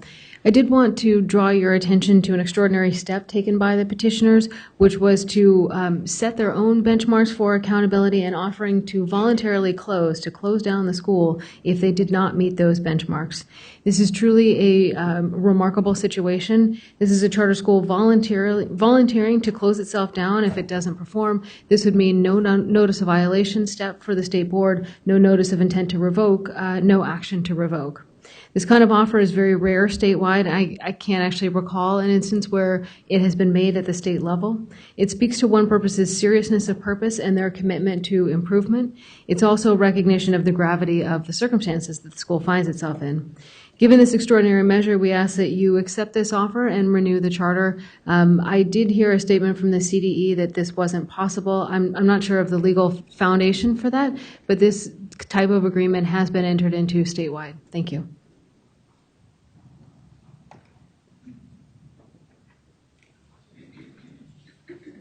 That's it?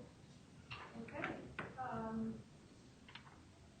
Seeing no other public comment, we will now close the public hearing for the item at 11:56 a.m. and commence with board discussion and action. First, I'd like to ask Sue Burr, as our SBE liaison, if she has any initial comments. Then we'll ask board members if they have clarifying questions or comments as part of our board discussion. Thank you. So this is a very tough one for me. First, I want to start with this issue about the school itself suggesting conditions, and maybe Judy, you might want to respond to this.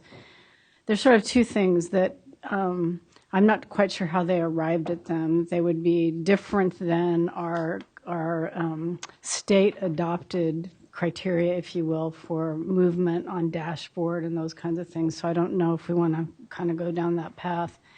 But beyond that, they're suggesting a time frame that I believe is not consistent with state law, that if we renew a charter, we are stuck with 5 years. I'm looking for Judy. And that our ability to do anything with the charter is restricted to revocation in the event they were not to meet the conditions that they set. So I just want to clarify that. The last speaker said something about this has been done on a statewide level. I don't know what that means. I'm not familiar with that, but anyway. Judy Sias, Chief Counsel. I'm not aware of anything statewide either since I've been here, not to say it hasn't been done before that. I'm not aware of anything. But Sue is correct. The school does not meet the renewal conditions, which I think they've acknowledged, and what they're basically asking for is an additional 2 years to try to get there. They say they'll voluntarily close if they don't get there. The issue is there's really no way to enforce that. Should 2 years from now there be another school leader, another board, or there's some disagreement over the data, the only way we as a board could enforce that would be to go through the revocation process. Just to clarify that point, and so for those of you who are interested in the conditions that they suggested, they were in our letters, so you can take a look at those. I think for me, I come down to the sad decision that this school has had 5 years. They've struggled for 5 years. You've heard a lot about the enrollment.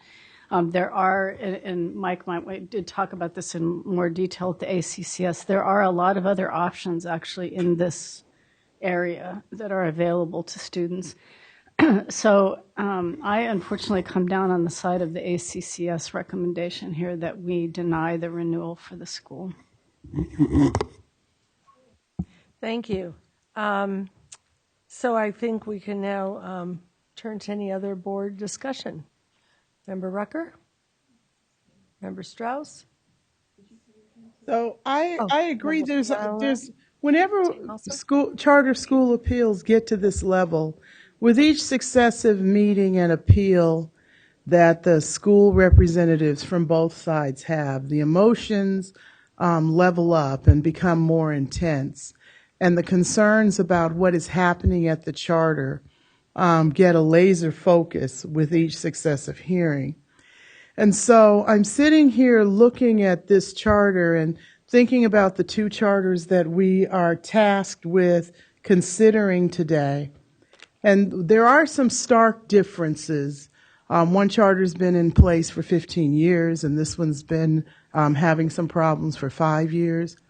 What I see is different is this charter does recognize their struggle and is asking the board as part of their appeal for some assistance and seeking to negotiate some conditions to address their concerns. And we're not doing that with this charter. We did that with the previous charter, and they didn't ask for it.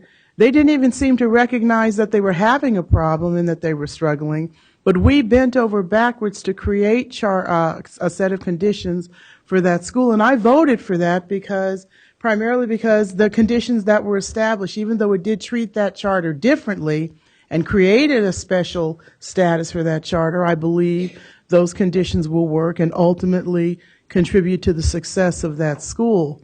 So while I generally, as you all know, oppose failing charters, I just can't help but wonder why this dais is not bending over backwards to do the same thing for this school. We can just go around, yeah. I don't know if we can return if Sue wants to speak to her analysis. Brenna? Do you have to go next? Okay. Ting? I actually just had some specific questions on some of the information that was provided. One for CDE staff and the other for chronic, for the charter regarding their chronic absenteeism rate, and was that the result of all the changes and things like that, and how you're tracking that? And then actually I have another question for around the fundraising piece of it. So someone want to come, Blaine, or? Well, and the CDE question I had was around the oversight visit. And the petitioners seem to feel that the oversight visit, that it was fairly positive, and I was curious what CDE staff saw in the school, what was happening in the school. And so that's for CDE staff. And then my other two questions was for the charter. So, our staff visits the school obviously every year. I have not seen we had the consultant here just a minute ago, but beyond that, for the 5 years of their existence, as I mentioned in the presentation, there have been many letters of concern, and some of those are around teacher credentialing, school safety, pupil records, ELD instruction, lacking proper designated integrated ELD instruction to pupils. So we have had many concerns with them. Our consultants are very good about working with the school to try to support them in meeting our concerns and rectifying any of the deficiencies that they see. I am sure our consultant was positive, because he always is when he goes to the charter schools and works with the staff. And so if they are making some progress this year, we don't have any of the results yet for what they're doing this year in terms of scores or student scores. But he very well could have been positive with them in terms of the progress they're making. I haven't seen any evidence of that, and I don't know. He's here. Carrie, do you have any specific about the exact actual site visit?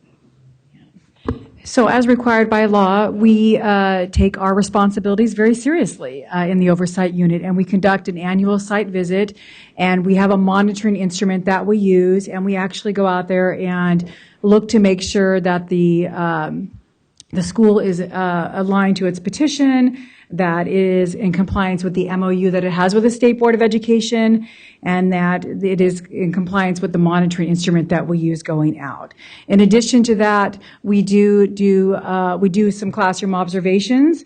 We do talk with stakeholders at the school. We have a general set of questions, and then kind of make and then after that, we come back and we have some discussions around it, and then we put together a letter. And that's what when you see in the actual item, you can see some of the letters of concerns that we've sent out in the past. So when we did our site visit in October of 2019, they had met the criteria that we look for when we go out on the site visit, and the letter that was sent out was not a letter of concern, but a letter that they were meeting the requirements and were compliant as of October of 2019. Right. Go ahead. I'm sorry. But no, so that all sounds great, and I think that's absolutely right. We should be doing that kind of visit. Does that visit provide any support for the recommendation? I know that we have specific criteria on the renewal piece of it, but it seems that the visit piece, if we're feeling the school has got a firm grasp now moving forward, that would be a part of our review of the school. We do look at the past operation of the school. I mean, that's part of one of our criteria for renewal. And the school has, as you see, looking at some of the letters of concern, the school has struggled in the past. They've had some academic concerns. They've had some operational concerns. We've had concerns with them on the implementation of programs. We've had concerns with them on just the day-to-day operations of the school. So our consultants have worked very hard with this school in order to build that relationship with the leadership of the school, to give our recommendations. We've been out there more than once. We, of course, do our annual site visit, but outside of that, we've been down there many times to provide support and technical assistance and support to the school during the last couple of years. And I think there's a balance that we have to strike in terms of how much support we give the school and how much they should actually be doing on their own.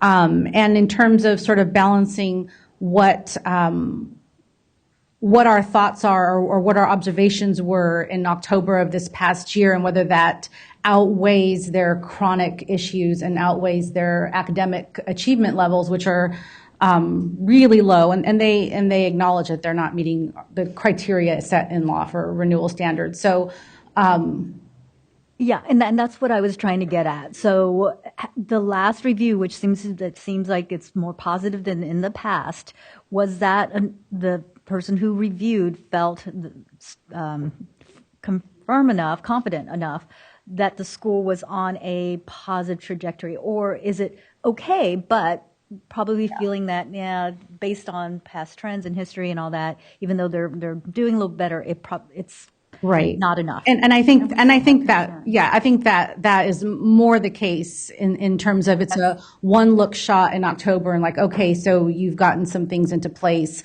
but it doesn't outweigh or doesn't even come up to what we actually need the school to be doing internally. Okay, thank you. That's what I was trying to get at.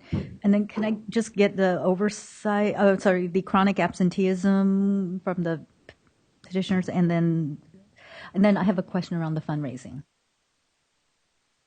Hi. So we recognized our chronic absenteeism. As Ingrid shared before, year 4 was really, really challenging for us. At that point, I was the assistant principal. We had our principal step down, and as she had mentioned, our founder, CEO, stepped down for medical reasons and has recently passed away. And when our new principal had stepped in, and I was as the assistant principal at that time, she actually stepped down because of a high-risk pregnancy. And I stepped into the principal role last year in November. I've been with OnePurpose since we opened, but a lot of that change in leadership, as I'm sure you all know, is really, really complex, which impacted our absenteeism. So what we're doing this year moving forward is we had meetings with families leading into the year before we even started in regards to absenteeism and helping our families find ways to have their students come to school regularly and on time. And we've worked with individual families to create specific plans. We've also worked with our wraparound services team, and so partnering with Seneca Family Ed agencies, our clinician, and our mental health counselors to support families attending school. We're having SARB meetings biweekly and continuing to send letters home and hold meetings and ways to support our families with absenteeism. We've also created a positive reinforcement system for individual students and school-wide where students are earning rewards based on attendance as well.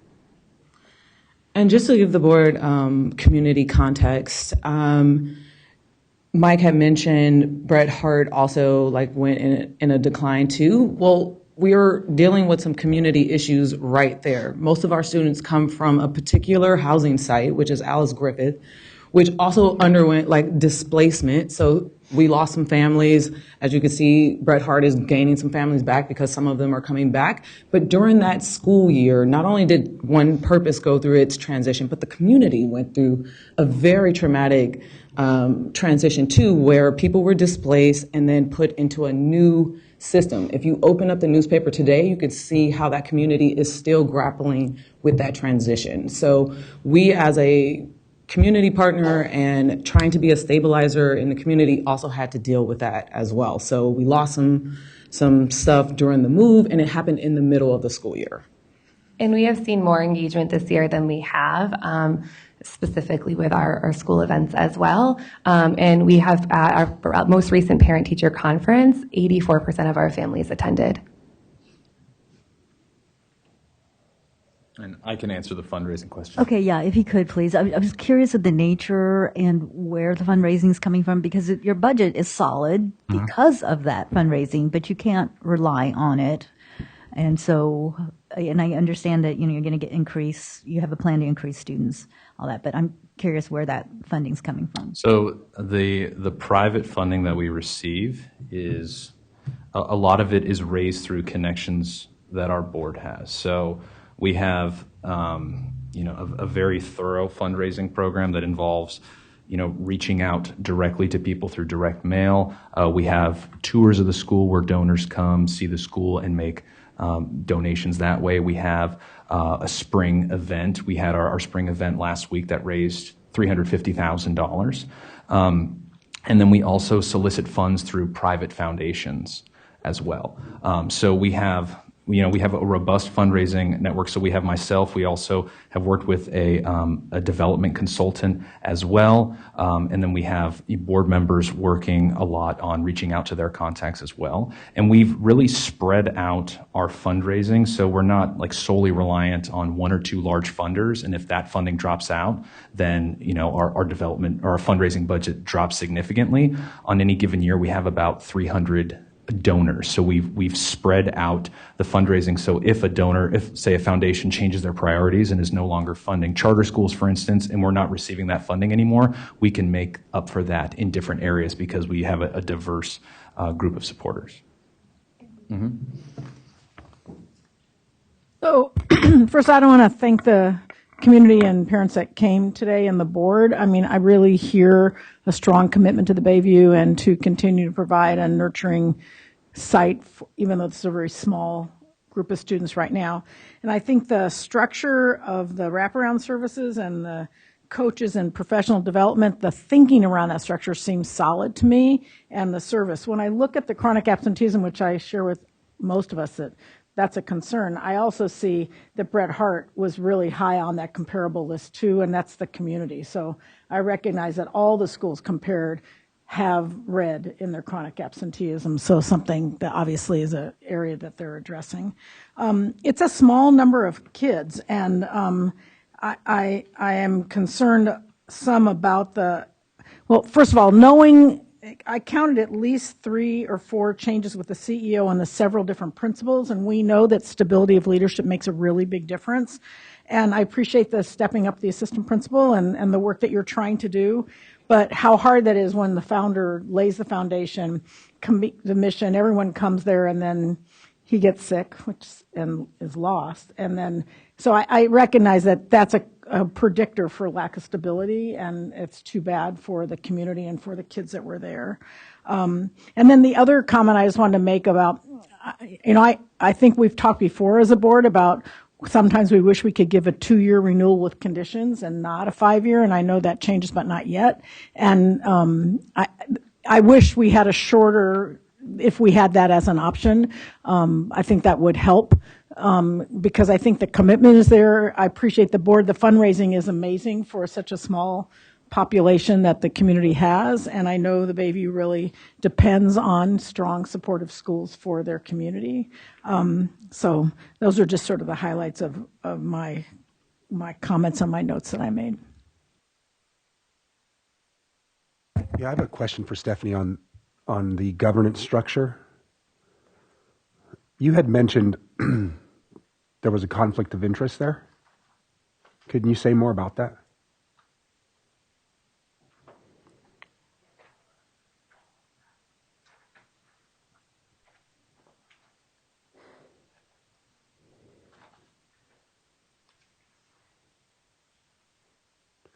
Well, Stephanie, while you're doing that, I have a question. What I normally see as I read the letters of support is multiple letters of support. Am I correct in that there's only one letter of support?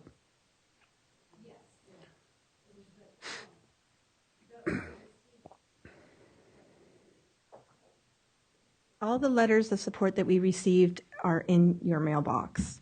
Okay. That's what we have. Okay. So it just concerns me that I don't see a letter of support from the California Charter Schools Association. So I just want to point that out. I don't see that. But can I see, you had mentioned conflict of interest, and I just wanted to know a little bit more about that.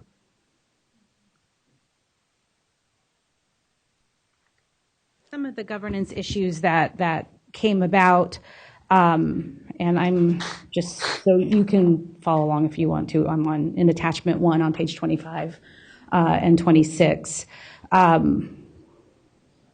So there were some issues with the fact that in part of their governance structure, there should be a CEO. They did not have a CEO for a long time. The principal was being the CEO of the corporation.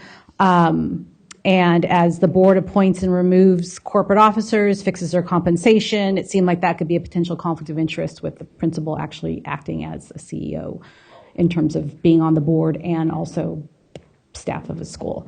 Also, and then one thing I didn't mention before, and this is something that is big, you know that now all charter schools are required because of SB 126 to follow all of the Governance and Public Records Act and Political Reform Act and Conflict of Interest Act, and they did not have that anywhere in their petition. So that was under the governance issue was another concern for us. First, I also want to thank all those that have come before us today, in particular, Yahaisu. Your voice does count, and sometimes adults have to make tough decisions, but know that you're a very smart boy, and thank you for coming, and I'm sure you're going to do great things in life.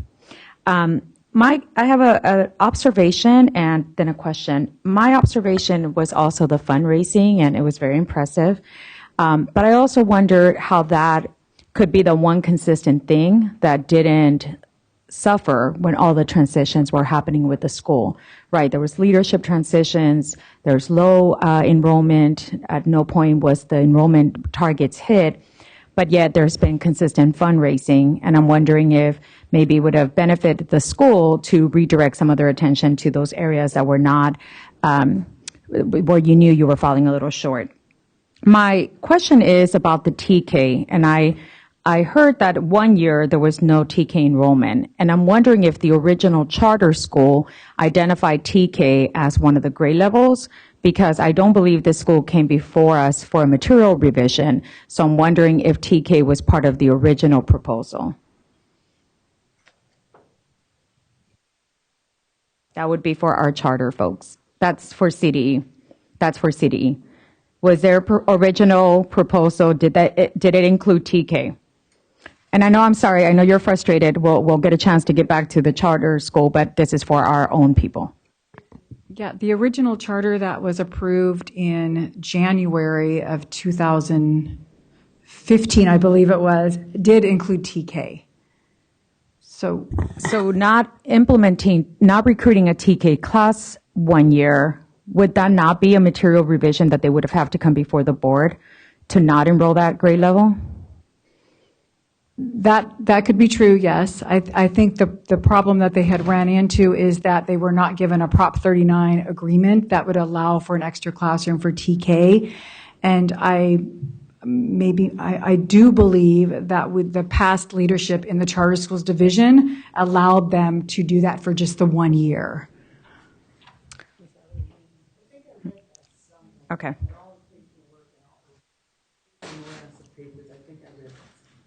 Okay, and I know that the school's eager to clarify something, so is it okay if they come up and do that clarification?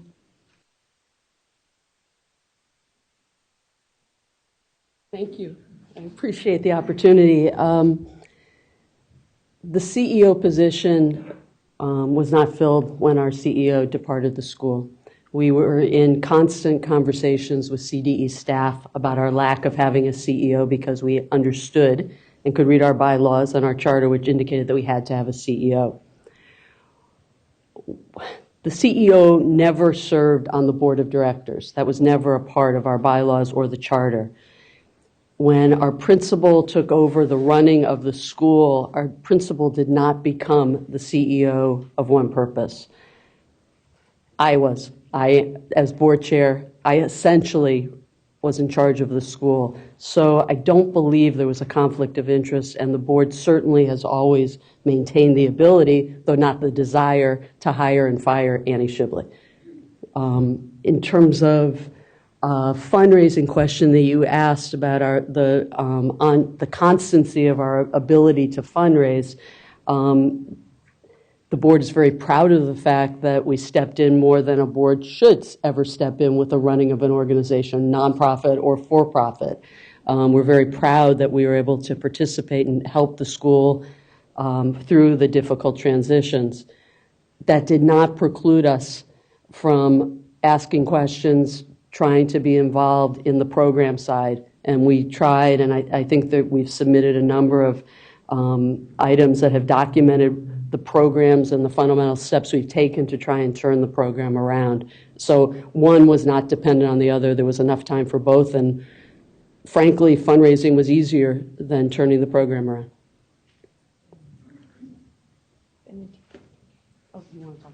Other discussion, questions?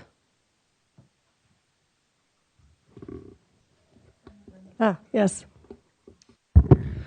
Just to clarify, is the plan to increase academic achievement just to increase research-based learning? Was that the only piece that was mentioned?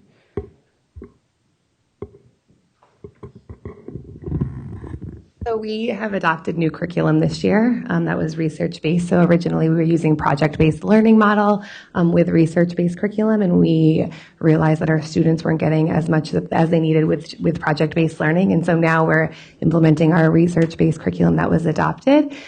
This year we're in the implementation model. And then we also have 6 weeks intervention cycles for ELA and math for our scholars who are behind. And so what we have observed within our 6 weeks intervention cycle is that our first cycle, which I know this data is kind of irrelevant in the sense of the way that the vote is made, but 100% of our students made progress at the rate of all their peers. And then within that intervention cycle, 47% of our scholars made 3 or more levels growth, specifically in the area of reading, which is showing that they're making accelerated growth. And so we are continuing to initiate intervention cycles. We'll have 4 this year to continue to show increase in our student achievement. And so with that, we go through that process. We also have the coordination of services team, which is similar to like an SST model.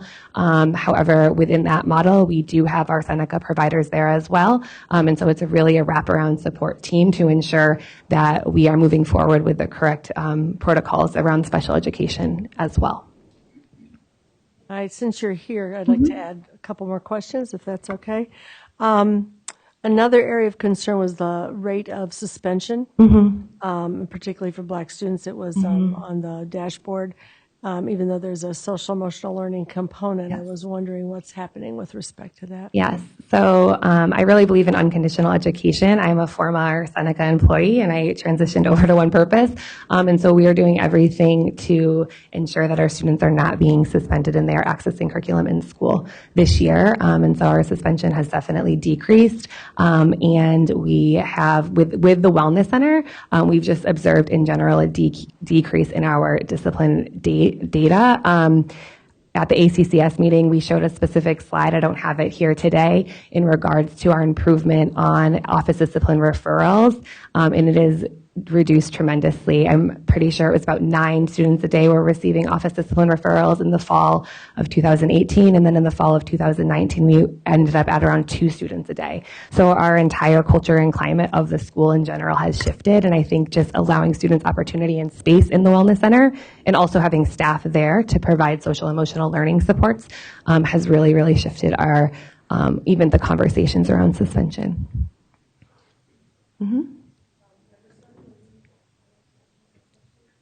Not so much a question. I think a statement to what Member Rucker said at the get-go, that when we're looking at these charters, we really need to look at not one over the other, but look at do our due diligence in each one of these charters. And so I've tried to do that in looking at this, and I think I'm conflicted on this particular one because I think the mission is strong, and there's definitely dedication, commitment on the part of the board and the folks who are involved in the school. However, I think as Member Navo pointed out, looking beyond the numbers, I need to hear a compelling reason, a really compelling reason when the numbers don't look good, as to why you should keep the school open. And I'm not feeling the sense of the community coming out and supporting the school. Or if you have so much fundraising and so much support on the fundraising side of it, why are we not seeing the belief in the mission and the support in letters and other areas? So this one, I think this is what differs this one for me versus the other.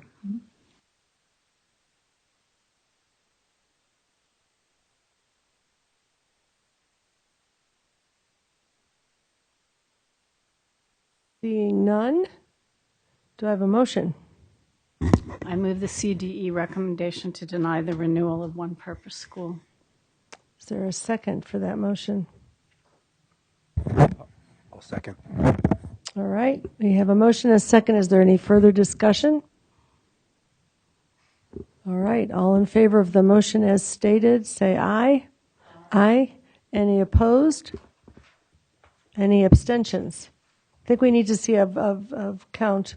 So please raise your hand. All in favor of the motion as stated, please raise your hand. 1, 2, 3, 4, 5, 6, 7, 8, 9. And I think that's it because you don't vote. Okay. We have to have a minimum of 6. So when it's quiet, we need to be sure. Thank you very much. We do appreciate all the people who came out and the work that you've done in that school.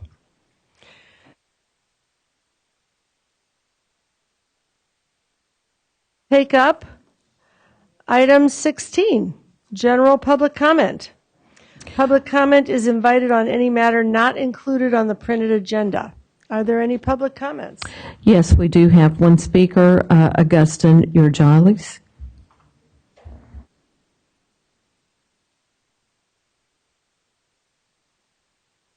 How much time do I have? 1 minute. Okay, all right. Well, good afternoon, members of the board. I'm here on behalf of the California Emerging Technology Fund.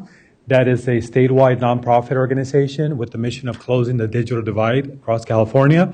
I am in charge of our School to Home initiative, which is a strategic initiative focused on supporting underserved middle schools with the integration of technology so that they could be very purposeful in not only closing the digital divide, but also the achievement gap. We do this by providing different levels of support, a framework of support consisting of 10 program components, ranging from leadership support, instructional support. There's a deep parent engagement. There's also various times to when we bring our partner schools together to share best practices.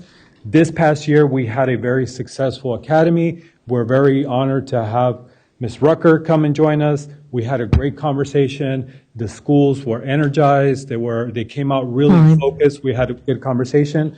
I'm here to share our program and hoping that we can start a relationship where we can share our tools and resources. We're helping the schools. We're making progress in the school, but we want to explore how we can collaborate so we can impact the numerous other schools that are struggling academically and being effective in their use of technology. Thank you. Thank you very much.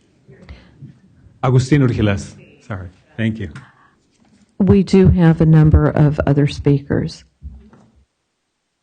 Please state your name and affiliation for Good the afternoon, Dale Marsden, Superintendent, San Bernardino City Unified School District. So this will be my last time in this capacity speaking to the State Board of Ed, so it's a pleasure to be here again. We brought some student board members with you, and as if you followed our trajectory the last 8 years, we've had our students' performance in high school graduation rate was in the low 60s. We're now over 90% graduation rate, over 50 career pathways, double the number of students ready for college. Our pathways are built, I said on the workforce board, are built using predictive analytics and back mapping those to create 50 career pathways, and our students are now involved not only in those pathways from elementary to middle to high school, but also continuing on to Generation Go in full paid internships for our students in partnership with the Workforce Development Board.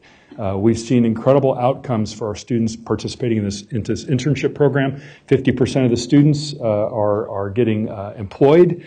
Over 75 to 85% are going on to 2- and 4-year college experiences. We're very excited about the future for them.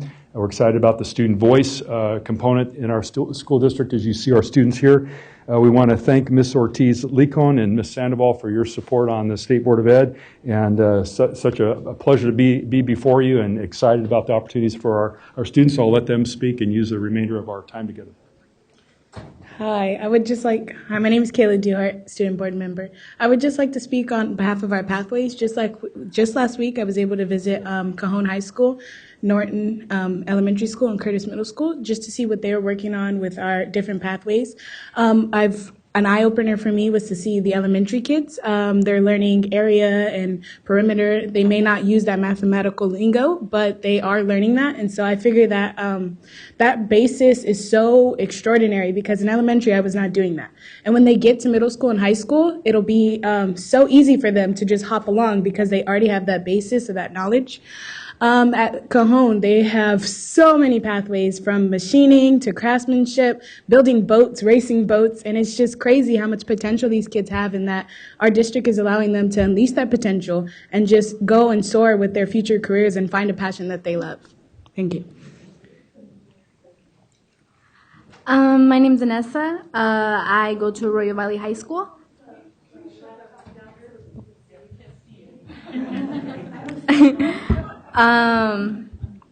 So personally, my high school has, I think, about maybe 7 pathways.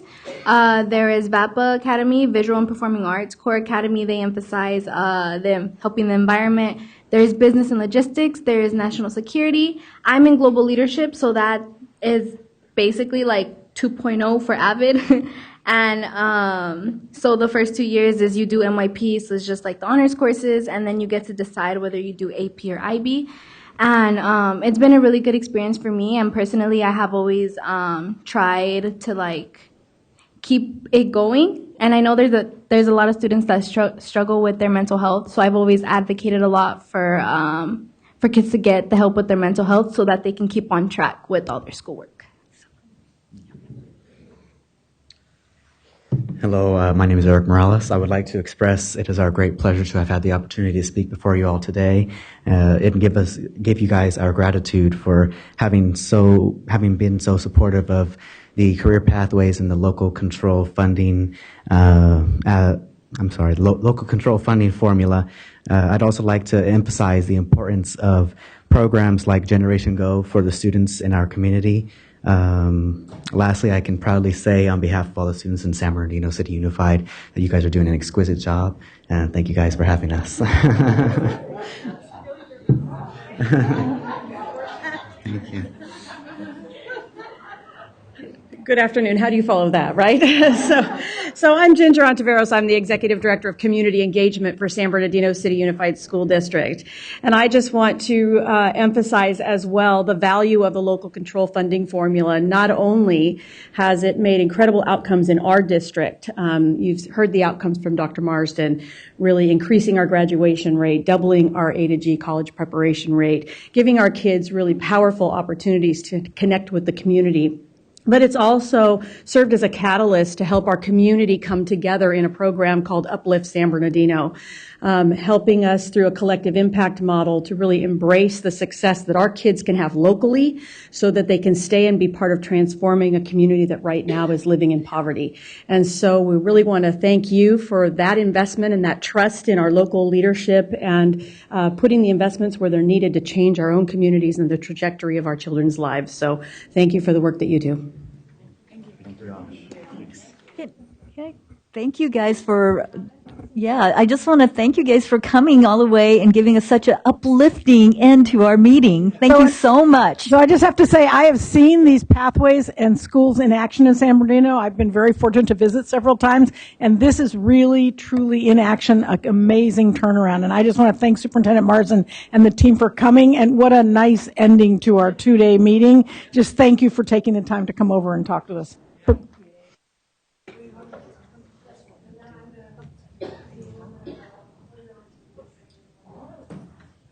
Well, I also want to thank you. There are 3 board members, Board Member Ortiz-Licon, along with Board Member Song and myself. We sit together along with the Community College Board of Directors on the California Joint Workforce Pathways Advisory Committee. We have heard from a lot of programs about the work that they are doing, and I would be thrilled if we would have an opportunity to hear more about your success and hear more about your Pathways program, because we're beginning the work now of creating a statewide plan for CTE, and I think a lot of what you all have done with your successes would inform that conversation. So I'm hoping that in some way we'll be able to see you at a future meeting. So congratulations, first of all. You students represented your schools well, and I appreciate getting that A grade. I also want to say, just as it relates to the representative from the California Emerging Technologies Fund, I really would like to encourage board members, if you have not had a chance to visit their program or to observe or listen to some of their participating partners, this is a program that's doing the work that we expect in the LCAP with creating partnerships, creating true stakeholder engagement, and moving from the school into homes to help engage parents in the support of their children. So again, this is another program I'm hoping we have the opportunity to hear and learn more about. I was very excited by the academy I had a chance to participate in and attend, and I hope that's something else we get to learn more about. So I'm very thankful that the board supported my ability to go to that. Terrific. So we want to close the meeting with a little bit more announcement about where the state is on the situation with COVID. There was just a press conference that the governor oversaw, one part of which does note that notwithstanding any other provision of state or local law, including the Bagley-Keene or the Brown Act, a local legislative body or state body is authorized to hold public meetings via teleconferencing and to make public meetings accessible telephonically or otherwise electronically to members of the public. That means us. So this may be the last meeting we have in person for a little while. So we will all give each other very fond elbow bumps as we leave, because we may see each other on Zoom next time. And Lisa Costanzo is back with us to give us other updates about the progress that's being made with respect to school issues and closings. Okay. I think the only other thing that I would highlight from the governor's press release today is that he did still continue to reiterate how essential schools are and how essential they are in the communities. So, and he did say if you are moving forward with a decision to close your school, he really wanted the focus to be around the guidelines that came out on Saturday from the California Department of Public Health, and he continues to emphasize that and continues to emphasize the big if and what the issues or implications are to the community, and that those decisions need to be made with the local public health department. So I think that's the biggest thing I wanted to emphasize. He also continued to refer to his guidance that he put out yesterday, and exactly with what President Darling Hammond just mentioned around Bagley-Keene. So we will continue to work with them and send out email guidances as we can and as we are ready. The one we're working on now is around distance learning, and so we will be continuing to update that and have some information hopefully by tomorrow around that topic. I know that's a big topic for many Yes. school districts, distance learning and independent Independent study study. options and how to access those. Yes. So that if schools cannot be physically open, they can be virtually open. So Correct. thank you. And we're also talking about how the USDA waiver and providing meals would work along with distance learning, and whether that's a pickup location when they come to pick up their meals, and it may be as simple as having a paper package available to some students who don't have access. So we're working through different scenarios, and we'll have some additional guidance here in the next couple days. Thank you. Stay tuned. I now adjourn the March 2020 meeting of the State Board, and we will see you some kind of way in May. Thank you.